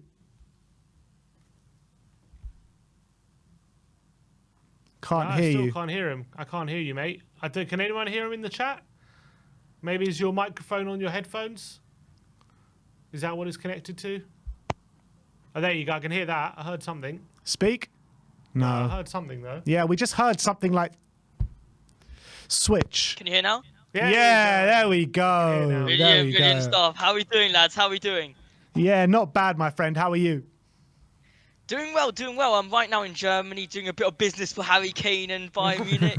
No. But I'm in Germany right now. Intermediary. And I'll tell you what. The news here is actually escalating like crazy. Like I'm just going around the street. I'm not even in Munich. I'm in Hamburg. I'm just walking through the street and overhearing a bit of conversation, a bit of Harry Kane from someone. But it's going crazy here. But I mean, Josh, what's the current bid out in Germany? Oh, it's no, not going anywhere. But yeah, lads, look, I want to talk about something. I hear everyone's talking about the Harry Kane. So I want to bring on a different perspective to this. Go on. So, I mean, I hear a lot of people saying the perfect replacement for Harry Kane. I'm sorry, but that's not true. You cannot find a perfect replacement for Harry Kane because there just isn't. Let's be real. Nobody can replace Harry Kane. A couple players can replace Harry Kane. A player to be the perfect replacement, there's no such thing. I think as well, when we're saying that we want Tottenham Hotspur to improve, how do we improve? Because right now, in order for us, we're saying right now, if say Kane stays and we get defenders in, we get Mickey Van der Ven and we get Tapsoba, that counts as improvement in our team. But if Harry Kane leaves, and well, right now with Harry Kane staying, okay, let's say he stays and we get defenders in, that counts as improvement. If Harry Kane now leaves, and we're still stuck with the defenders, how is that improvement? It's not making sense. We need defenders even when Harry Kane's in the team. So if Harry Kane leaves, how does the defenders help? I mean, in terms of defense, sure, it helps, but then we need to now sign an extra 2-3 players into the team. So have we really improved the team? Or have we improved our chance of signing new players for the future with that 100 million? There's a big difference to what people need to understand here. Now, I have a little bit of doubts here because the money, I don't know if you guys, well, you guys definitely have noticed, but today there's been a lot of news coming out from Tottenham Hotspur regarding the two strikers, regarding yesterday night as well, the striker that Tottenham Hotspur apparently have agreed a deal with. All of this is leading to me to believe that the 100 million that we are supposedly about to get is already being counted for, and therefore we're already starting to use part of that 100 million in for different players. What do you guys think for that 100 million? Like, how? Like, I'm gonna put the question you put on for Brian. What do we do with that 100 million in order to improve the team? Because we can't, in my opinion, we cannot sign one striker to replace Harry Kane. That is not going to happen. We're not going to sign a striker to replace Harry Kane. We're going to have to sign multiple players. So what would you guys do with that 100 million? I agree. I don't think there's any replacing Harry Kane. I think Kane is irreplaceable. So from that point of view, I think you've got to adapt to the situation rather than saying we need a player as good as Harry Kane in that position. You just got to basically up front. I agree with you that we definitely need to sign a striker. I wouldn't just go ahead with just Richarlison. I think that we do need a striker in that position, but there's two ways you can go. You can either sign a more established player who you think could be our number one striker ahead of Richarlison, or you give Richarlison a go, and then you sign a potential younger striker who with potential, with maybe a high ceiling, to play backup to him with the potential of even him becoming our number one in the future. I think we're going to go with that second option just because it's cheaper, it's less risky, and it also gives Richarlison a go, considering we signed him for 60 million. And then the remaining money I spend big on a centre-back, and potentially I spend big on a centre-back, and I think then I would only sign a midfielder if we get funds from other player sales like Højbjerg and whatnot, because I think our midfield is actually pretty stacked at the moment, and I think we actually have a variety of options, so I wouldn't look at the midfield just yet. But I think definitely Tapsoba and another striker is what I would spend the money on, and then I'd give Richarlison more of a shot. I'd give him basically the main striking role, and then our defense is pretty sorted. Would I say we've improved as a team? Probably, just because I would say the centre-back options was so weak that fixing that issue, even though we're downgrading up front, the gap between our new centre-backs and old centre-backs is probably bigger than the gap between Kane and our new strike force. I'd like to think anyway, although you could definitely argue it's not. But I'd like to think from that point of view, that's how I would spend the money. But for you, if it is 120 million, so you'd say 120 million, add-ons included, you're rejecting that bid? Personally, I'm not rejecting the bid, 100% not. I'm saying yesterday for him to go. I mean, I'm taking that 100 million now. Right now, I'm taking it. I mean, to even think the fact that Harry Kane could leave this time next year for free is gonna be such a loss. I mean, you know, when we think about it like this, you gotta say Levy bought Harry Kane in for free, essentially for free from Arsenal. He's built him up. He's now worth 100 million. Sell him now. Sell him so we can get the money and move on. I mean, if you think about it, and I saw you guys tried to explain to I think his name was Elias, where he said 4 goals for Richarlison next season if he does start. I'm completely the opposite. I think if Richarlison does start for us next season, number one, he's a brilliant striker. I think he's great. It's a shame he hasn't shown it this season or last season, whatever you want to say. But if I'm taking that 100 or 120 mil and replacing that with, in my opinion, a awesome and brilliant number 6. I want a centre back like Tapsobin, obviously, and I think that right wing will also need to be looked at. But the striker position, I think we're perfectly fine with Richarlison. I think he's going to get 10 plus goals next season if we do start him, simply because the goals will be much more spread out. And that's the most important thing in this Tottenham Hotspur side. I think when you saw that Højbjerg got quite a hefty amount of goal for a central defensive midfielder, we will hope again. Hope is a Tottenham Hotspur word. It's like Tottenham Hotspur hope. It's like I mean, if we can Hope FC. Hope FC. We're not Tottenham FC. We're second half FC. Hope FC. But if Sonny hopefully next season is on fire, that's going to guarantee you 15 goals. Richardson's guarantee you 10 goals. Decky, if he's good, he's also going to guarantee you 6-7 goals. Madders, he's going to come, in my opinion, he's going to smash it. 5, 6, 7 goals. You got, Bissouma, who maybe not goals, but assists for sure. And then forget about Manor Solomon. He's going to come in. He's going to be on fire since day one. And Tottenham Hotspur could potentially fight for top 5. Top 5. I'm hoping top 5. Somewhere around there. I'm loving the optimism, but I definitely get your point where there is a situation where we do get rid of Harry Kane and we can turn a negative into a positive. I'm really hoping for that next season. There you have it. Hope FC once again. Hope FC. But Josh, thank you so much for coming on today, my friend. Big up, you lot. Big up. Come on, these players. And hopefully, next time I speak to you, we've got the Harry Kane signed contract, extension contract, Tottenham for 10 years at Tottenham Hotspur. Here we go. Big up. Nice one. Love to see it. That was a big hype there from Top Josh. Love every second of it. Who do we have on next? Brandon just joined. There we go.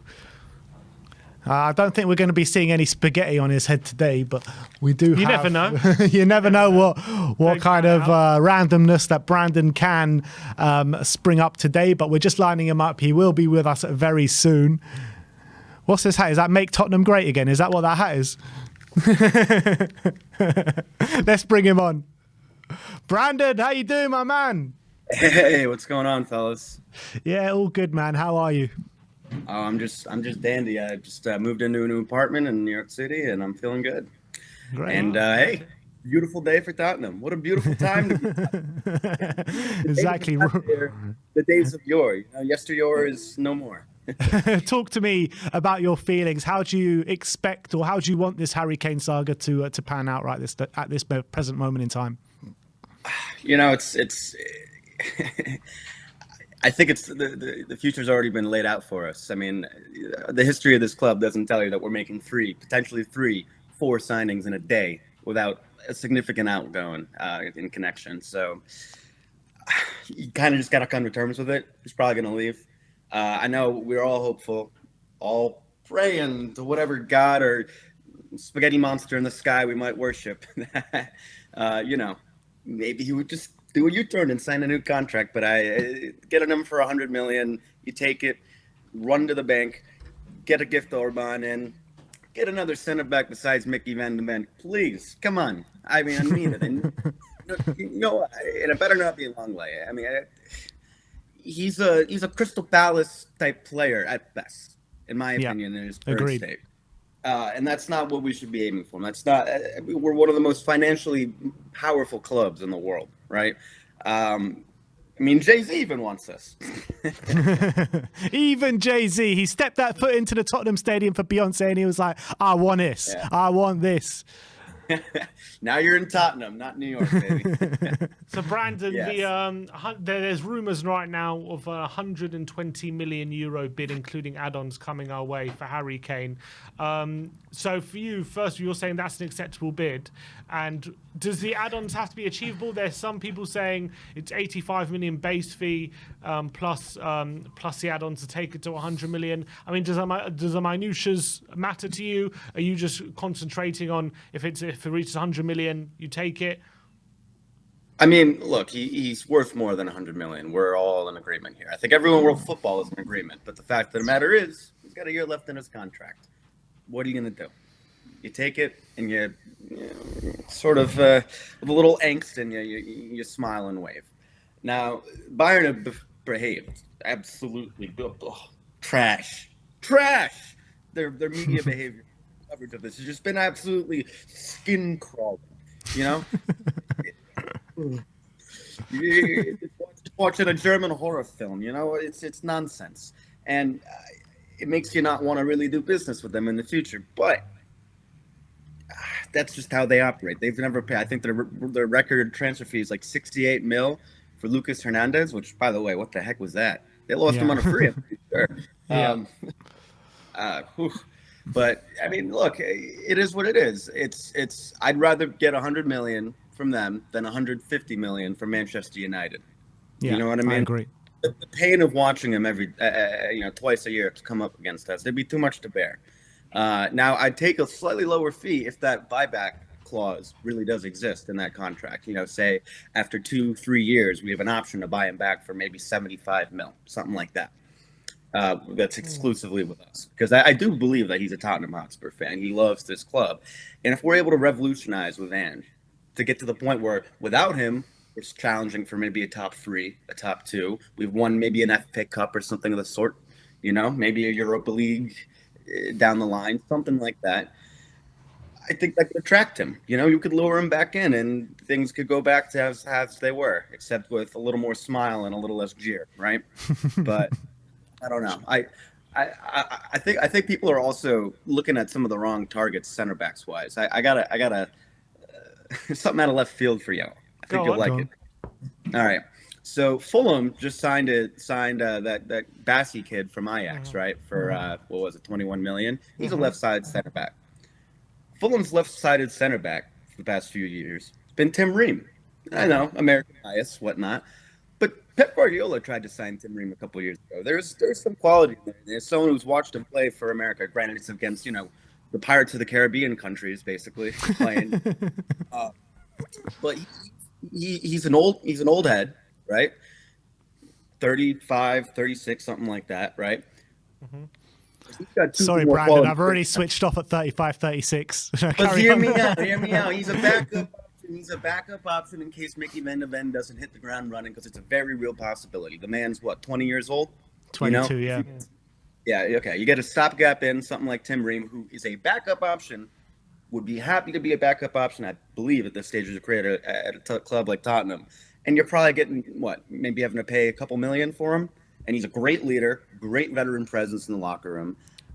You know, he's someone who could step in throughout the year this year, potentially. Brandon, can I say, Brandon, you just made a brilliant case to bring Vertonghen back to Spurs. Make Jan great again. Or Toby. Hey, make Toby... Make it Toby. Make it Toby.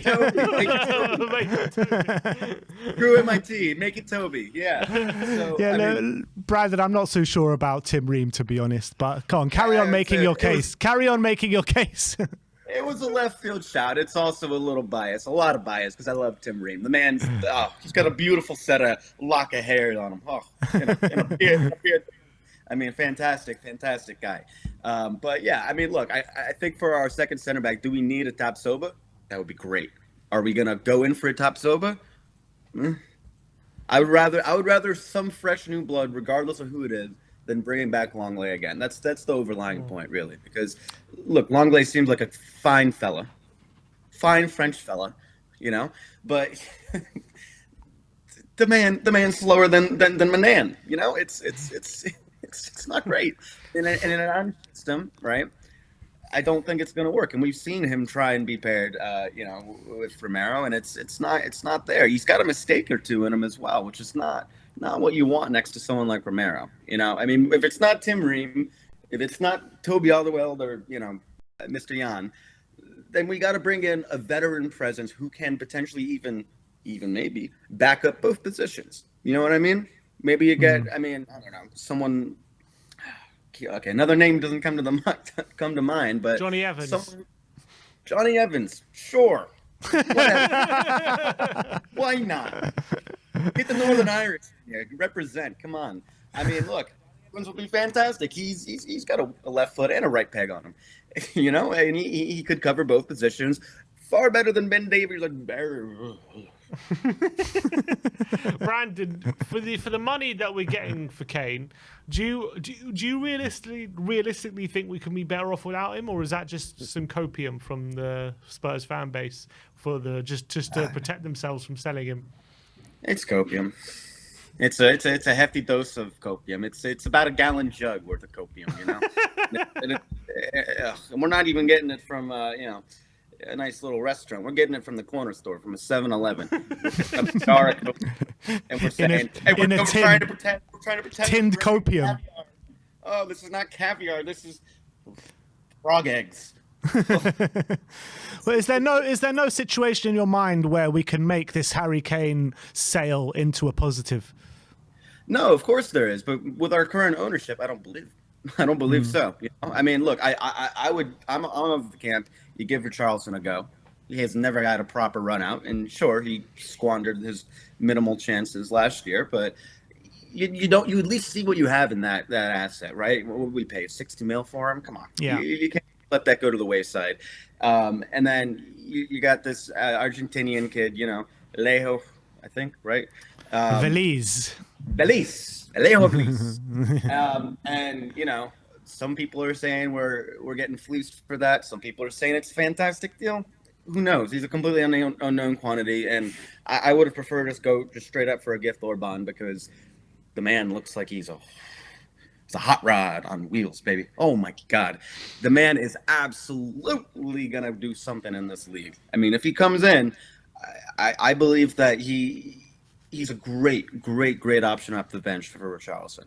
You know what I mean? You got the tiring legs going on, 60th, 70th minute. Hopefully Ange actually makes. It's another thing we need to talk about. Is Ange going to be making substitutions, or are we going to be waiting till the 89th minute to bring on Sanchez again? No, I believe actually, from what I understand, Ange is pretty good with his subs, and especially with the 5 subs. He likes to freshen things up quickly. Leave that Conte thinking in the back of your mind. Leave it. It's not there anymore. We got Ange now. He's going to be utilising the subs 100%. Yeah, when Conte signed, I had a big bowl of pasta, but I decided to make some chicken for this time. You know, some nice lean meat, because we gotta trim off all the fat. Get rid of it. Be gone, Eric Dyer. Be gone, Mr. Sanchez. I mean, look, the thing I'm a little peeved about, though, that's like sour in the mood outside of the Kane situation, is the David Raya situation.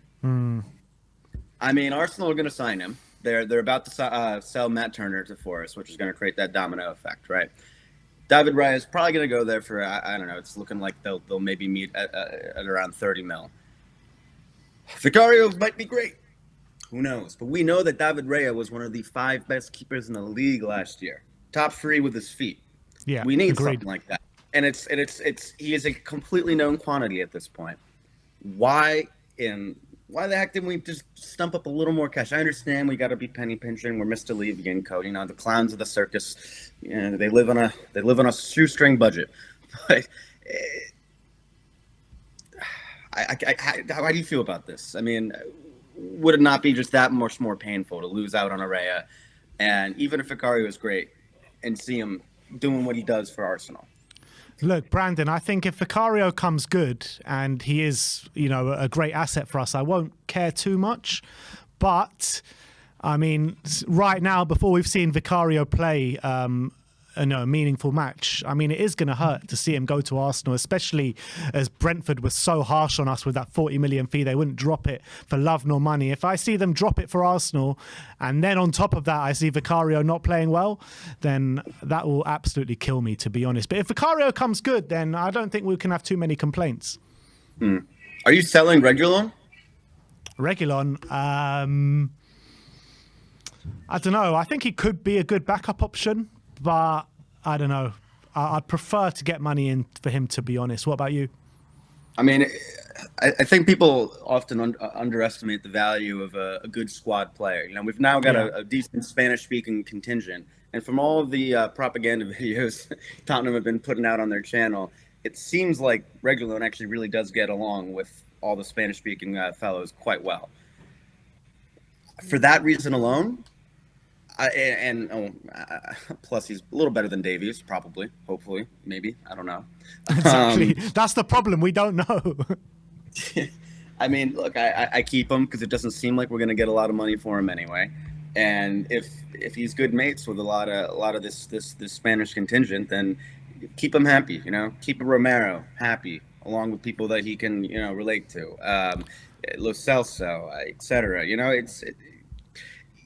It's an important aspect. You know what I mean? It really is. I get it, but the fact of the matter is that we've got a bloated squad and we do need to trim quite a lot of them, and he might be one of the fall guys, unfortunately. I could see that. I mean, obviously, I think we all agree that Sanchez and Dyer need to be the first to go, but it doesn't Dyer look like isn't that's going. No, Dyer's going to be here. He's going to be 50 years old, still lining up in that center back position for us. But no, I mean, look, it's an unfortunate situation that we have such a bloated squad, and that half of it essentially does not mean or should not be at this club. I don't know. Are you signing a new central midfielder as well? I mean, what happened to Højbjerg? Is that still happening? Is that still on? Well, that's the thing. I mean, apparently Atletico Madrid are finding it hard to get to our valuation. If they don't, I do expect him to stay, to be honest. But he does have the contract situation looming over his head. I think, has he got 1 more year, 2 more years? Was it? 2 more years, exactly. So if we don't sell him this summer, then next summer we're probably going to have to sell him for Atletico we're offering anyway. What do you think an acceptable bid is? 35? Yeah, I think that's acceptable. 30 million. I would say 30 million? 30. Yeah, I'd sell for 30. Now, if we sell Højbjerg and we sell Kane, do we need another central midfielder, or are you giving Mr. Pape a little chance in that? I think we're stacked. We're stacked in the centre mids at the moment. We've got, I think, 8 central midfielders right now. So I wouldn't be signing until we've got a few out of the door if that's what we want. But I like our options, to be honest. I like our midfield options right now. So as much as maybe they're not perfect, I think I'd give them a go for now. I think we've got bigger pressing issues to take care of. I agree. Look, Brandon, great to have you on as always, my friend. Now we can end the show. Now you've called in. Thank you. We're not going to end the show just yet. Just calm down, people. But I'm just saying we weren't going to end it until Brandon called in. That was what I said. So we're not going to be on forever now. So fantastic stuff. Cheers, Thanks guys. for coming on, bro. Cheers, Brandon. All right, that was Brandon. All right, we got a super chat here from Brian Churnit. And for those who don't know, that is Grandpa Brian. He said, let Kane go and strengthen top 5 in an attacking format. Strengthen the top 5 attacking positions. Look, I think that's what I'm saying. I think if we let Kane go, I just think we need to add an attacker. I just don't want to see us. Well, it looks like we are going to do that. Yeah, it looks like it. And I think Gift Orban's not a bad shout. 20 million is cheap, though. So I would assume if it's 20 million for Gift Orban from the Kane money, there surely is enough left over to spend big on another defender. Unless they have started spending it already. Which worries me. Yeah. All right, let's go on to the last caller of the day. Not the last caller of the day. Let's go on to our next caller, Mikey. How you doing, Mikey? I'm good. I was just catching up on all the Spurs news on the different fan accounts, so that should be some good old-fashioned amazing news, but unfortunately not. Well, we got the Here We Go for Van de Ven, so that's some good news, isn't it? Yeah, there is, but there's not. I know, obviously, recruitment department can't be stretched too thin, and obviously, I don't know anyway the inner workings of the Tottenham recruitment department, much to people's shock horror. But I think more could be being focused on at once. But I don't know, maybe Tottenham want to put all their eggs in one basket. But we've got so much going in and out at the moment that it's kind of becoming all a little bit too much to catch up and keep up with. But it's all full steam ahead apparently. So that's one thing that we're not used to saying about Tottenham's recruitment department, is it? Yeah, it's very true. But if this 120 million bid euros is true, are you accepting that?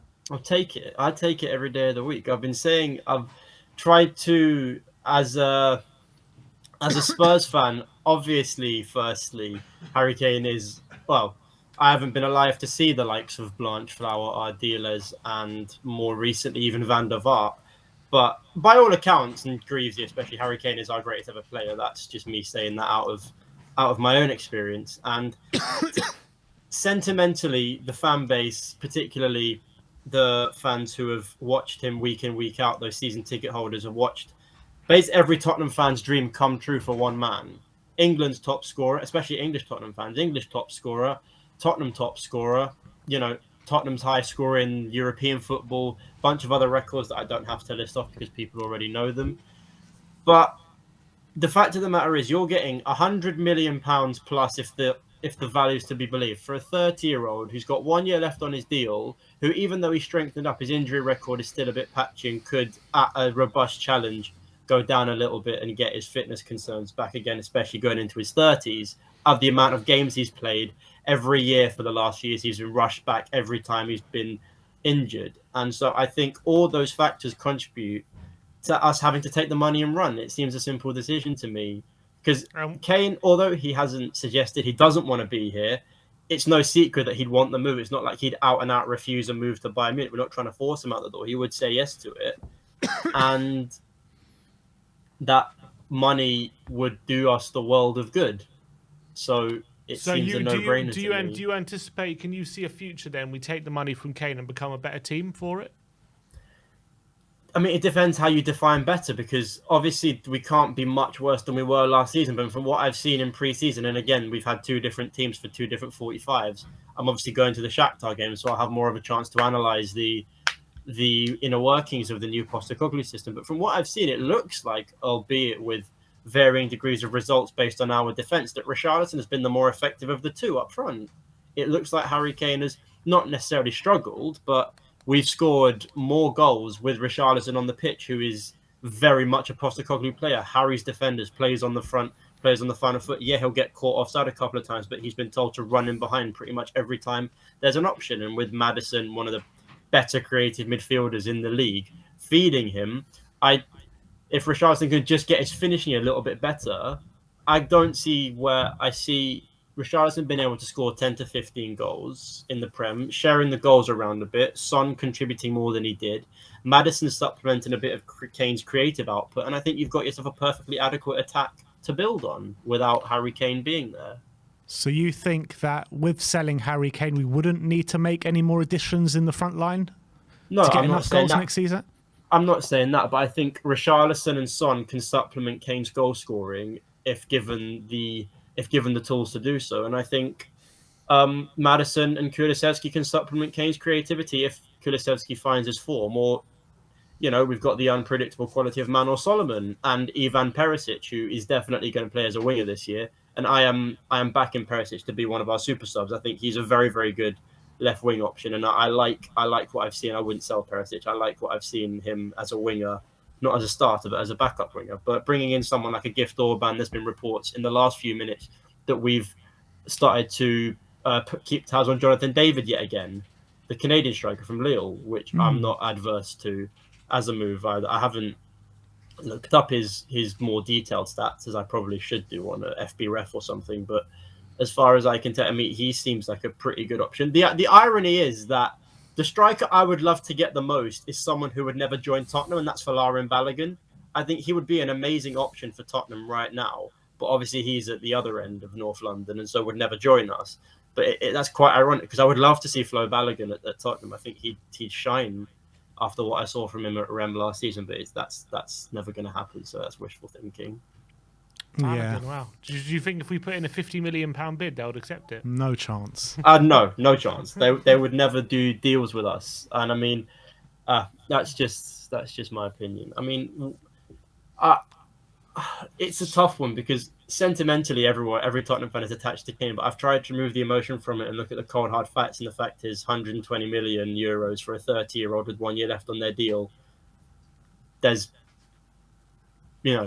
look at what Aston Villa are a good example. They lost Jack Grealish, right, for 100 million. They lost their best player by a country mile, and they've been able to get better.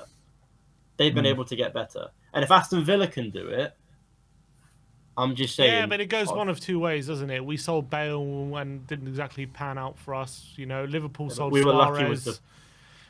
We were lucky with the Pochettino appointment. It can go both ways. Yeah, of course it could go both ways, but it's about how you handle the situation. And obviously Enoch and Daniel Levy don't have a great track record for that. But I think with the players that we do have in our squad currently right now, I think we are some way there to doing it. And a few more additions, I believe we can get better. I don't know. We can get better, but I guess my point would be we're not getting better because we don't have Kane. We just can get better without Kane. Yeah, of course. No, of course. Yeah. I mean, we're never going to get better because we don't have Kane. Kane's the best striker in the world football. That's never going to be the case. It's always going to be about just trying to handle the situation in the best way possible, which means we could potentially get better. Yeah, we could. Well, in terms of if you're not spending big money on the forward line to replace Kane, where are you spending that money then, Mikey? Oh, defense, easy. I mean, that's pretty easy. And I guess if the 20 million / for going up to 50 for David / Orban / another surprise target. I know I would have been looking at Benjamin Šeško from RB Salzburg, but he's moved to Leipzig this summer with a deal that was already concluded last summer. He would have been an option. And I guess a couple of others like Rasmus Højlund, but obviously that's way too much money for us to spend. We would never spend 70 million on an unproven player. What? And I'm joking. Rasmus Højlund looks to be the real deal. And I wish him all the best as long as it's not against us. I think Levy will do one of two things. He will, because we reinvested the Bale money, just not very well. So we have shown a little under the same owners. We have shown an intent to spend the money. We just want to make sure that we don't get the Magnificent Seven again. Yeah. We want to make sure that we don't get one success, one okay, and 5 bad ones. We want Van de Ven to come in and do well. We want other people to come in and hopefully hit the ground running. But Ange systems take time to develop, and there was at the beginning of his last 2-3 jobs, the first couple of months kind of had a little bit of a downturn in form before slowly going back up to the levels when the players start to finally adapt to his game. So I think that will be good. But my primary focus area, I mean, it's a bit boring, but centre-back, I think, needs no introduction. I can see us keeping, of our current options, I see Sanchez and Rodon leaving. I see Tanganga, Dyer and Romero staying, and I think we need to bring in at least 2 more names, Van de Ven included. So Van de Ven and one other name to balance out, to give it sort of 5 centre-backs, because I want to see Davis played as an auxiliary left-back this season. I think with the money we can get for Reguilon, 20 to 25 million from Real Sociedad, apparently looks slowly to be progressing, which is good. And then you play Perisic more forward. Sessegnon, he'll be injured, so he won't play anyway. So that leaves you with Udogie and Davis, who I like as a complement to Porro and Emerson, one attacking, one fast, and one defensively a little bit better. So I like our fullback areas, but I think centre-back is definitely, we've got a dearth of options there, so we need to improve that. And I actually read a little bit of a story earlier that's Bayern are unimpressed with Daniel Levy's conduct because Levy is set to send through his response at 11:30 p.m. UK time. I actually joked before. I was like, I bet you Levy responds at 12:01 or something. Yeah, just to. He said he's going to do it before the midnight deadline in the UK, but after it in Germany. He's getting them on a technicality again. It's that's you got to respect the shithousery, no, Mikey?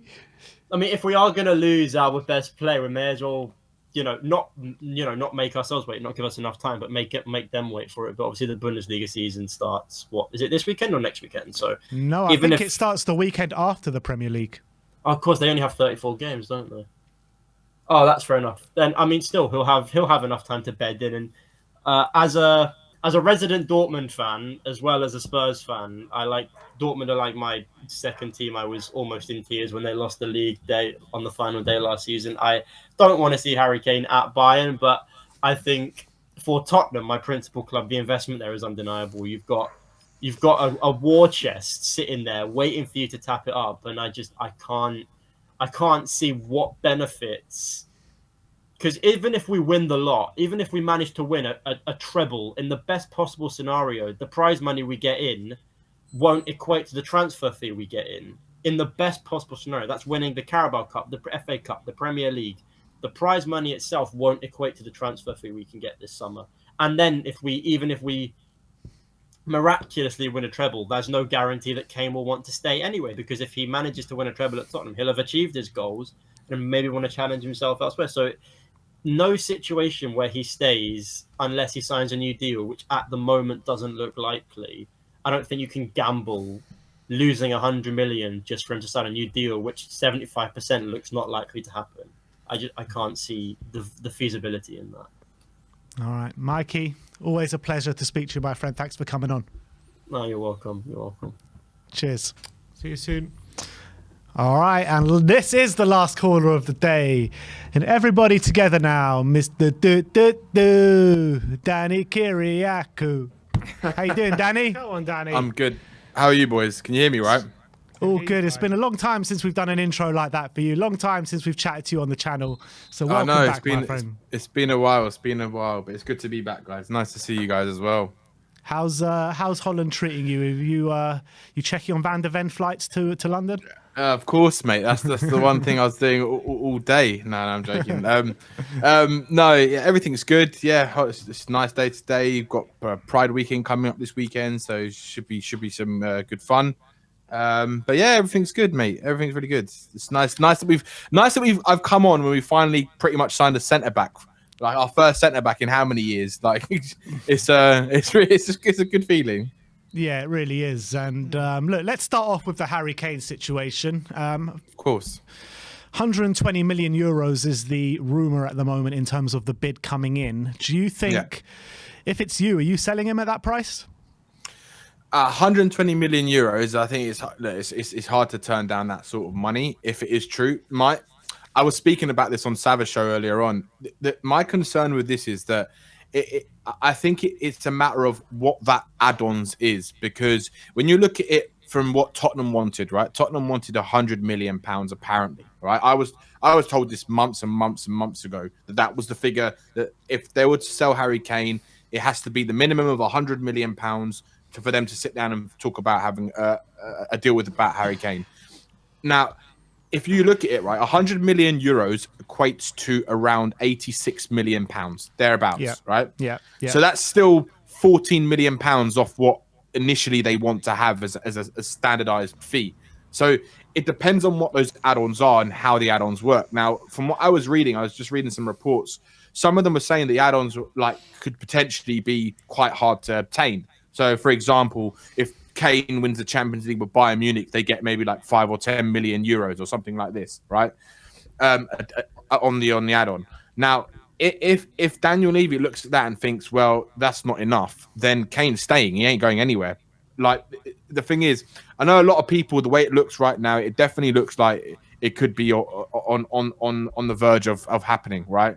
And we'll obviously find out later on today or tomorrow morning, however we're going to find out whether they're going to accept a deal for Kane or not.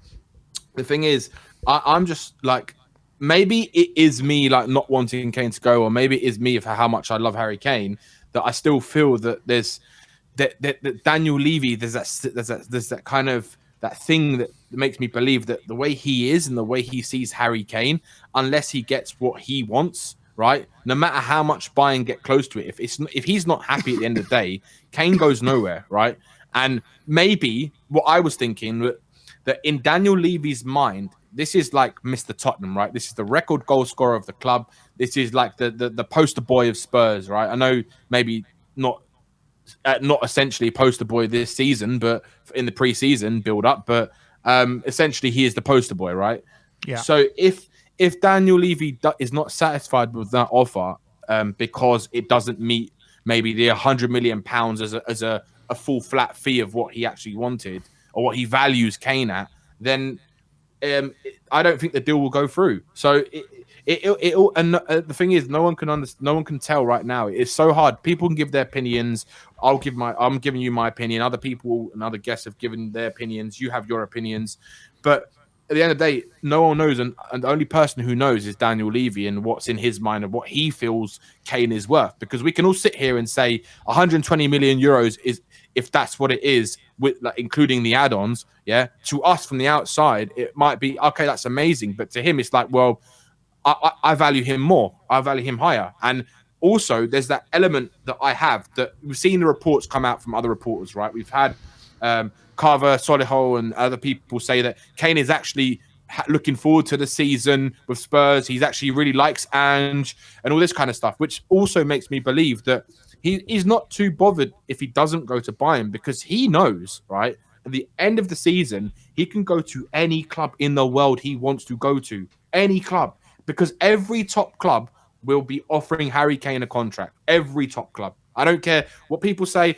If Liverpool have, even Man City will probably attempt it, because when you've got Harry Kane for free, I think that's going to turn a lot of heads, right? And I think Harry Kane probably knows deep down as well that I still believe, right, deep down, that Harry Kane has still got this hope that it's going to turn around at Tottenham, right? And that's why there's a kind of sense of he's happy to stay another season to give it one more shot, like one more last hurrah, one more last go. See if Ange's team really does do something surprising this season, right? For example, and I think there's always that chance that he can sign that new contract in the summer. Now I'm going to look stupid if Daniel Levy accepts the offer today, right? But my feeling is that. I just don't see Daniel Levy accepting that offer, because I feel that it's still not enough for him. Like I still feel that he values Kane higher than what maybe that final offer is, and maybe it's because it's 100 million euros. It's not the 100 million pounds flat fee what he wanted. So how much do you reckon is that offer, Danny? I reckon it's a bit more. I reckon he's got to get to that, closer to that 100 million pound mark, like in terms of flat with add-ons, right? That's what I think Daniel Levy values Kane at. That's just my opinion of how I see he values Kane at. Maybe I'm wrong. Maybe he's kind of thought, do you know what, 86 million pounds plus add-ons is a good fee, right? And let's be honest, it is a very good fee for someone who's a 30-year-old with 1 year left on his contract, when you're looking at it from a business point of view, and for, let's just say, maybe for the future of Tottenham, right? But my thing is with this as well is, like, I personally think, right, and I personally think that if we do sell Kane, I think Van der Ven is the main centre back signing we sign, and I think anyone else we sign will be like of a lot less caliber than him. Maybe I personally think we'll go for like a Tosin and a Phillips, like, personally, because I think you've got 3 defenders in who probably improve your current defense right now, right? In Tosin, Van der Ven, and Phillips, and then you go and get maybe like a Gift Orban or someone like that for like 20-30 million pounds, and then you've kind of spent your Kane money already, pretty much. So it's kind of like. It all depends. It all depends on. I just personally think Levy is not going to say yes to it. I think he's going to let them sweat until the final minutes and then just do what Daniel Levy does. But Danny, if we do go with what you just said, or what you just said, think that could happen if we did sell Kane, bringing in Van der Ven, Tosin, Phillips, and a Gift Orban, is that enough for you? Could we get better with those signings from what we have done over the last couple of years? I think we can get better, of course. It's just I just don't think the club are going to put the money down, the money that we need to maybe improve it a little bit more than that. Because let's be honest, right? Van der Ven is a good signing, right? He's a good signing, and I think he's young. He's going to have mistakes, so fans need to lay off him and not get on his back too quickly. I think Tosin. It's a hard one because I've seen a lot of mixed messages from Fulham fans. Some of them saying that they'll drive him to the Spurs stadium. Some of them saying that he's a good player and that he was a bit of an idiot for not signing a contract extension. Some of them saying he's not that great. So it's a bit of a hit and miss with him because he looks like a good player. Whether or not he's better than what we've got, time will tell. Phillips looks like a young player. But is that enough again to improve on our defensive issues we had last season? I'm not so sure. It's probably better than what we've got now, but is it that much better? That's the difference. I think we need another centre back in. I don't know who, but I definitely think we do need another one. I mean, would you guys be happy if it was Tosin and Van der Ven as our centre back options next summer, this season? I think I would take it because it massively improves our defence of what it has been last season. But I think if you're selling Kane, I don't see an excuse not to bring in Tapsoba. I really don't see it. Yeah, Ben, I'm 100 million% with you, man. 100 million%. For me, if we sell Kane, you have to go and sign Tapsoba. I think he is exactly what him and to have him there. I think it gives me a lot more reassurances about our defense. And then you go and bring in a Phillips as well, and I think that is good business. And then still, even if Kane goes and we sign say Tapsoba, I still expect at least another striker because I just cannot see. You have to go for another striker at least, right? It's going to be a young striker. We know that, right? Because Vélez is not ready for Premier League football, right? In my opinion, not yet anyway. I think he'll add something, but I don't know if he'll be there until January anyway. And I just don't think Richarlison and Son is enough for what we need up front right now. I don't think Richarlison's good enough. I still don't think so. To go into a season with just two players, one of them who's actually predominantly a left winger, and then Richarlison, who's a striker, I don't think it's enough. I think we have to get another young player, and that's going to cost you between 20 and 40 million pounds, depending on the level of striker you want to bring in. If it is a gift or ban, just say we manage to get him. I think that's great deal. I think it's a good start in terms of rebuilding the squad, and he's a good option. I think for me, he's my pick of who I would like to bring in as a striker option if Kane goes. Reports are saying you can pick him up for between 20 and 30 million pounds. I think that's fantastic business if you can do that. But again, I would like to see a number 6 come in. But I think the biggest issue we've got at the moment is probably the players that we need to sell, because we've got. If you look at it right now with Van der Ven, I think it's 37 or 38 players, senior players in the squad, right? That is just you can't register all of those players. I can't remember. Do you guys know what the actual limit is for the Premier League for registering players? I think in terms of foreign players, I believe it's 17. 17, and for a full squad, or it doesn't really matter. Well, it depends, because under 21s don't need to be registered. So I'm not sure what the full number is. I'm sure someone in the chat can tell us. Yeah, someone probably knows. Someone's saying 25. That's what I thought it was. I thought it was 25. So if you've got, just say for argument's sake, it's 25, right? You've got 37 players and you need to register 25, and we still need to bring in some players. And this is what I'm saying. It's like, it's a massive problem. But we're saying like Gift Orban and Phillips and these kind of players don't need to be registered, obviously, because they're under 21. Well, then that definitely helps for this season anyway. But there'll be a lot of players who are probably not registered in the squad. How do you see that situation panning out? Do you see like maybe if we can't sell them in the latter stages of the window, do we let them go for free? Do we rip up their contracts? Do you think that will happen? I don't think so. I think Spurs want the money too much to rip up some players' contracts. I think what they'll do is they'll probably try and get out some players on loan. They'll probably fill up that loan quota, which is I think 6, I believe. So they'll probably fill up that and maybe get 1 or 2 youngsters out on loan, and then the rest will be filled up with players they can't sell, like your Joe Rodons, maybe even Davinson Sanchez. Who knows? Brian Hill, maybe we're loaned out again. Who knows? But yeah, I think it's a bit of an issue. But like going back to kind of a bit on Kane, I mean, would you guys? I mean, look, I get what everyone's saying about we need the money to kind of rebuild the squad. Would you guys be happy if that was say it was 86 million pounds plus add-ons, which are hard to obtain? Would you be happy with that if we're talking pounds? Which is apparently the current offer. 86 million pounds. I mean, I wouldn't be happy with it, but if that is a take it or leave it offer and we're not getting more, I mean, it depends what the add-ons are. When you say hard to obtain, what does that look like? Buy and win the Champions League? I mean, what is that? Yeah, things like that. It'll probably be things like that. Maybe like after a certain amount of goals. I mean, the goals, I don't think it'll be a problem. I think it'll be like winning the Champions League is probably a big part of that add-on fee, I reckon. They should make an add-on. They should make an add-on knocking Arsenal out the Champions League. That should be one of the add-ons. They should. Yeah, they should. I'd agree with that. That'd be a good add-on. That'd be a great add-on.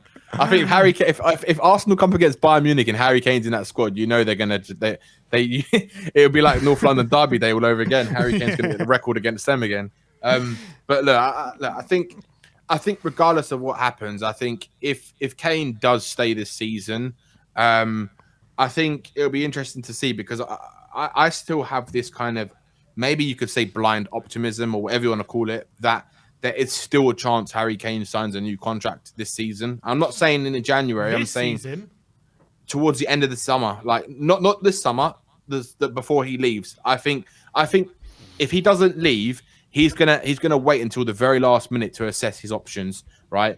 And he'll have that conversation with the club in the summer if he's still here, and decide with them whether or not they're gonna kind of push on again, if depending on how well they do this season. If they surprise Kane, then there's every chance he can stay. But look, if he goes, he goes. I just think that from my point of view, I think Kane is stupid to go to Bayern Munich, because next summer he can go to whoever he wants. The power's all in his hands. Because I think being someone like Harry Kane, who's an Englishman, he's England's captain, England's record goal scorer, Tottenham record goal scorer. If he stays in England, how I see Harry Kane options next summer, I think there's 3 clubs that he would love to go to next summer, and that is Man United, Barcelona, and Real Madrid. I think they're the 3 clubs, the super clubs, right? Which I think will all come in for him next summer. Because if you look at Lewandowski, where he is at Bayern Munich now, what's he, 36 going on 37, right? You've got Real Madrid. They might get Mbappe, but he's more of a winger than he is a forward. So you never know. They might bring in a free Harry Kane and a free Mbappe. Could you imagine that? Real Madrid that is the best transfer window of all time. Name me a club that have made a better 2 transfers than Mbappe and Kane on a free. This is what I've said. This is what I'm saying, Ben. It could happen. If Real Madrid's aim is to go and get Mbappe next summer, right? He plays predominantly on the left wing, right? That's kind of his position, right? I know he sometimes plays as a striker, but could you imagine if they go and sign 2 of the best players in their positions in the world, right?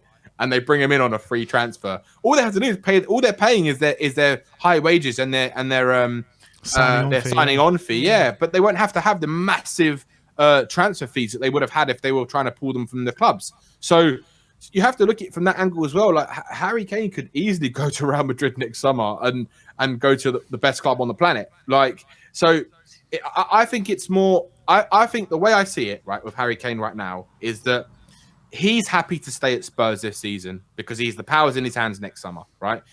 But I also feel that if the club accept the offer today, right, then it's like the club are telling him, Kane, you can go and do what you want to do now, right? And I think because the opportunity is there right now for Bayern Munich, they're in the Champions League, they are a super club. I think he'll probably take that opportunity. It's not too far from home. Munich is a good city to live in. It's probably very comparable to London in terms of like what you've got offered there. You've got great schools for his kids, all that kind of jazz. So I think it would be an easy decision for him. Not easy, but I think the decision's easier than it would be going somewhere else this summer because there's no other opportunities. So. Yeah, look, it's going to be an interesting one. I think everyone is now kind of biting their nails, sitting tight to wait and see what happens with the Kane. Because I was watching a video on Twitter. You know those compilations people make of Harry Kane, and there was this one. I was like, no, I can't see him leave. I don't want to see him leave. It's like you see, they go through like the history. They go through like the time lapse of his whole career at Spurs, from the academy all the way through to like now.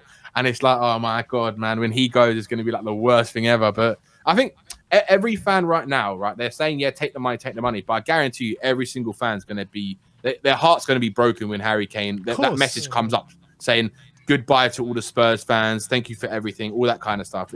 It's going to be heartbreaking stuff. And I think the reason why, for me, it'll be heartbreaking is the fact that the board have never given Harry Kane the better players, the better quality players around him for the managers that we've had to go and seriously compete for titles and trophies. Because, yeah, I think that for me is what the biggest thing I'll take from Harry Kane leaving. Not that Harry Kane's left, because I understand his decision if he wants to leave, but it's more about that he could have won things with us. Like, he could have won things with us. And I know we've had chances, but we haven't had the I would say the level of players like him, or the players that are around him in the squad, to really go and compete as a squad, not just the first 11. Because we have had a good first 11 under Poch, but it just was never enough. We all knew we needed a couple more players to put into that squad and we could really go and challenge for a title, really go and win a trophy. And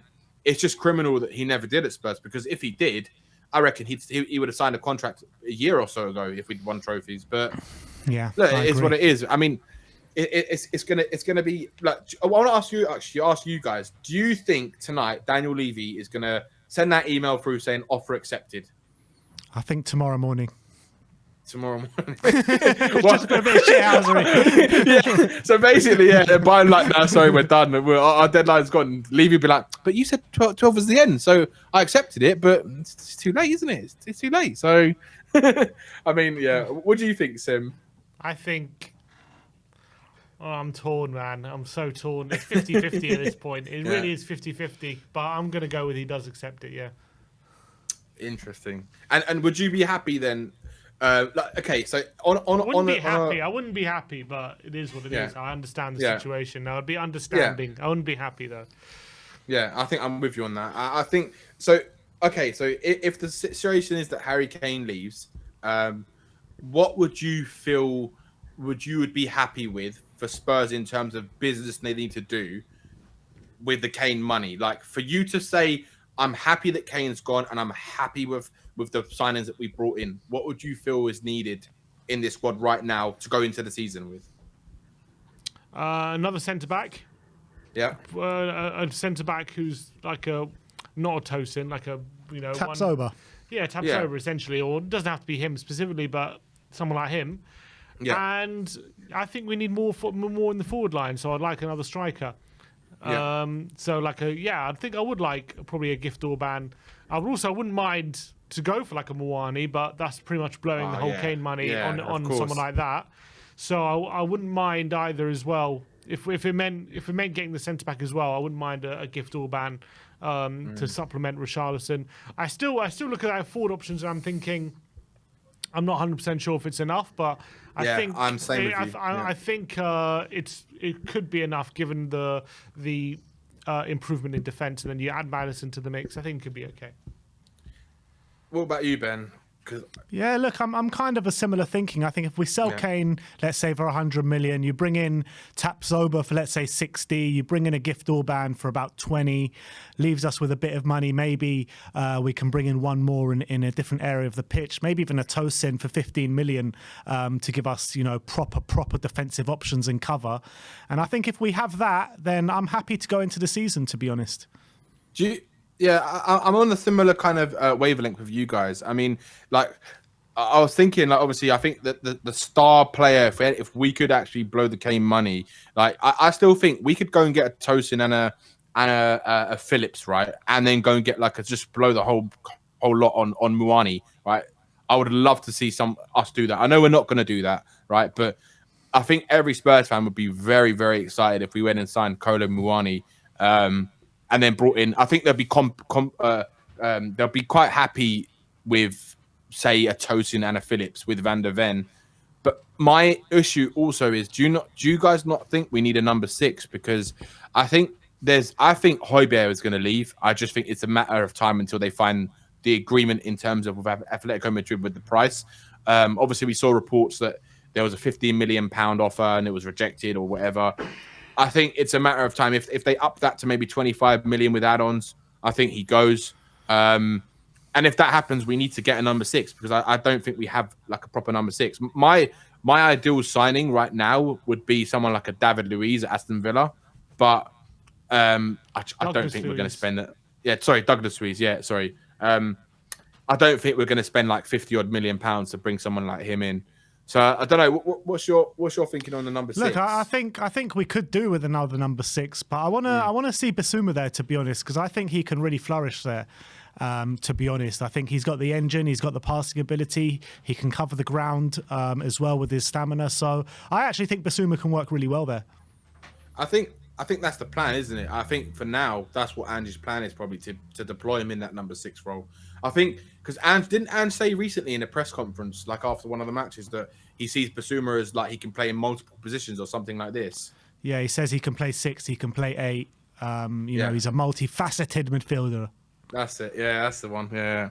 So yeah, I mean, so I think to start with, because we haven't got any other options, I think we probably will see Basuma in that number 6. Even though today he's been given the number 8 shirt, which is funny. But yeah, it's going to be interesting to see, right? I think Danny, just before we let you go, do you think that they're holding out, giving out the numbers because they want to give Maddison the number 10? It's a possibility. I mean, like who's because Maddison said his favorite number was 23, didn't he? And that's what Pedro Porro has, right? Yeah. So there could be a chance where Porro swaps number and he gets something else, and Madison gets Who's number 23. 2 at the moment? Yeah, well, Doherty, wasn't it? And he left. It was Doherty. Maybe Porro goes to 2 and Maddison goes to 23. Well, this is what I'm saying. So it could swap, and Maddison goes. So Porro goes to 2, and Maddison goes to 23. So there is that possibility. I think that's what's going to happen because we haven't got any other number 2. Even though, funny enough, Porro's probably best position is a right winger. So, yeah, I think.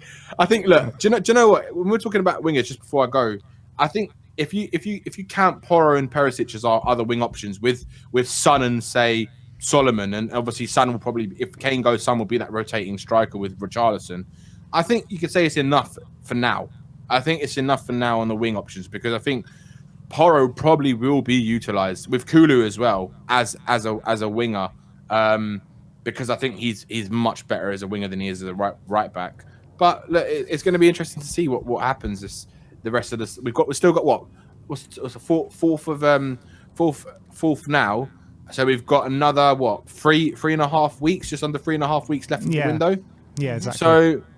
So we've got a lot of time to do a lot of business, and in football things can happen very quickly, as we know. But maybe with Tottenham it takes a lot longer than quick. But we'll see. We'll see. Yeah, Danny Kyriakou is backing Harry Kane to sign the contract before the end of the transfer window. How about that, people? No, not this transfer window. No, next summer. Next summer. If Harry Kane stays, he's going to wait until the end of the season and decide what he's going to do. I don't think he'll sign it this summer. Got you. Danny, always a pleasure, my friend. Thanks for coming on. Pleasure to be on, guys. Thanks for having me. We'll see you soon. Yeah, Danny. Definitely.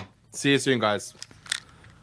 All right, so that brings an end to the fan show today. Unfortunately, we have run out of time. All right, we'll bring him on quickly, but I really need to go.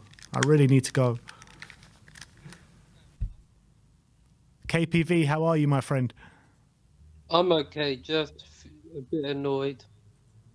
Oh, so why? Why Harry Kane's leaving? No, it's something else, lads, that I just said to the host, and he knows about it. It's just. Well, can we talk about private issues privately? Because we're here just to talk about Harry Kane. Well, fair enough, but yeah, as you know, I've not been well recently. I've been having a cold, but feeling a lot better than I did last week. But anyway, I heard Class say, the West ain't going. Like as you already stated, it would be unfair to the fans and to the club and to Ange to leave after the season has started next week. When it does start, so it would be unfair to leave. Which, yeah, if I was Harry Kane, I'd leave probably in January, but not after the season started. But yeah, Ooh. but I want him to sign a contract. But I think he signed one in 2017. He signed a new contract. Or a year later, you sign one. But so did Harry Kane headbutt the old contract? As Tubes asked Jamie Vardy, did you headbutt the old contract? No, I didn't. Do you think Kane is staying, Kyle? Yeah, I think he is staying because he's important. As I've already asked people, who's going to score the goals in the big derbies? Kane has scored more derby goals than any other Premier League player. It's time for someone else to step up, KPV. Yeah, and who's going to step up? Ronaldo, Son Perignon, Stongham Messi, Ronaldo the Korean King. Yeah, it's time for him to step up. And Kulu maybe. Richie, not so sure about that. But yeah, I'm going for, Kane is definitely staying because if you at least want to, without Kane, we're a mid-table team. If he goes, then we're a mid-table team, as I said. But yeah, I want him to stay, man. And just at least score your last North London derby goal, mate. at the Emirates and then at home in, I think it's January, April time, then you can leave, mate. Just score your last North London derby goal at the Tottenham Hotspur Stadium. Just do it for us, please. I'd appreciate it. But as you already heard, I'm still going to Wembley. The tickets are sold out, but I'm still going. So I'm out. And I'll let you go, Ben. Since you were supposed you, to go, mate. but Thank I'm going you. to let you have all the fun. But enjoy. And I'll see you maybe after the Brentford game next Sunday. But big up, everyone, and enjoy your weekend. And don't drink too much or you're going to get told off. But big up, everyone, and I'll see you next weekend. And as always, Levy out, Daigle in. Nice to see you, Carl. Nice to see you, boys. Have Big a up, good Carl. one. See you Don't later, drink mate. too much or you're going to get told off. That's a nice way to end the stream. Just before we do go, Damasio has just reported that Tottenham are in contact with Porto striker Taremi. Spurs are ready to offer 24 million euros while Porto are asking for 30 million That would be euros. quite an interesting one. Yeah, really good player, to be honest. He's 31, though. He is 31, but he knows where the goal is, that's for sure. He does know where the goal is. He does. He's a good goal scorer, but I was really impressed with him at the World Cup. it'd be very peculiar. I'd much rather go for a younger striker Yeah, than a 31-year-old. I mean, if it's between him and Gift Orban, I'm taking why not Orban every Gift day. Orban? I mean, I can kind of see the logic. He's a goal scorer, penalty box striker, likes to get in behind. But I think he's a good player, don't get me wrong, but spending 30 million on a 31-year-old. I know we're selling one for That a 30-year-old. doesn't make sense in Levy language to me. Yeah, it doesn't. That was a bit peculiar why that's coming out now. Anyway, let me know. Let us know your thoughts. Yeah. All right. Well, thank you everyone for joining us today. We'll see you all very soon. We'll go live again tonight if something does break in the later hours. But thank you. We'll see you soon. Like, subscribe and comment. And as always, come on you Spurs.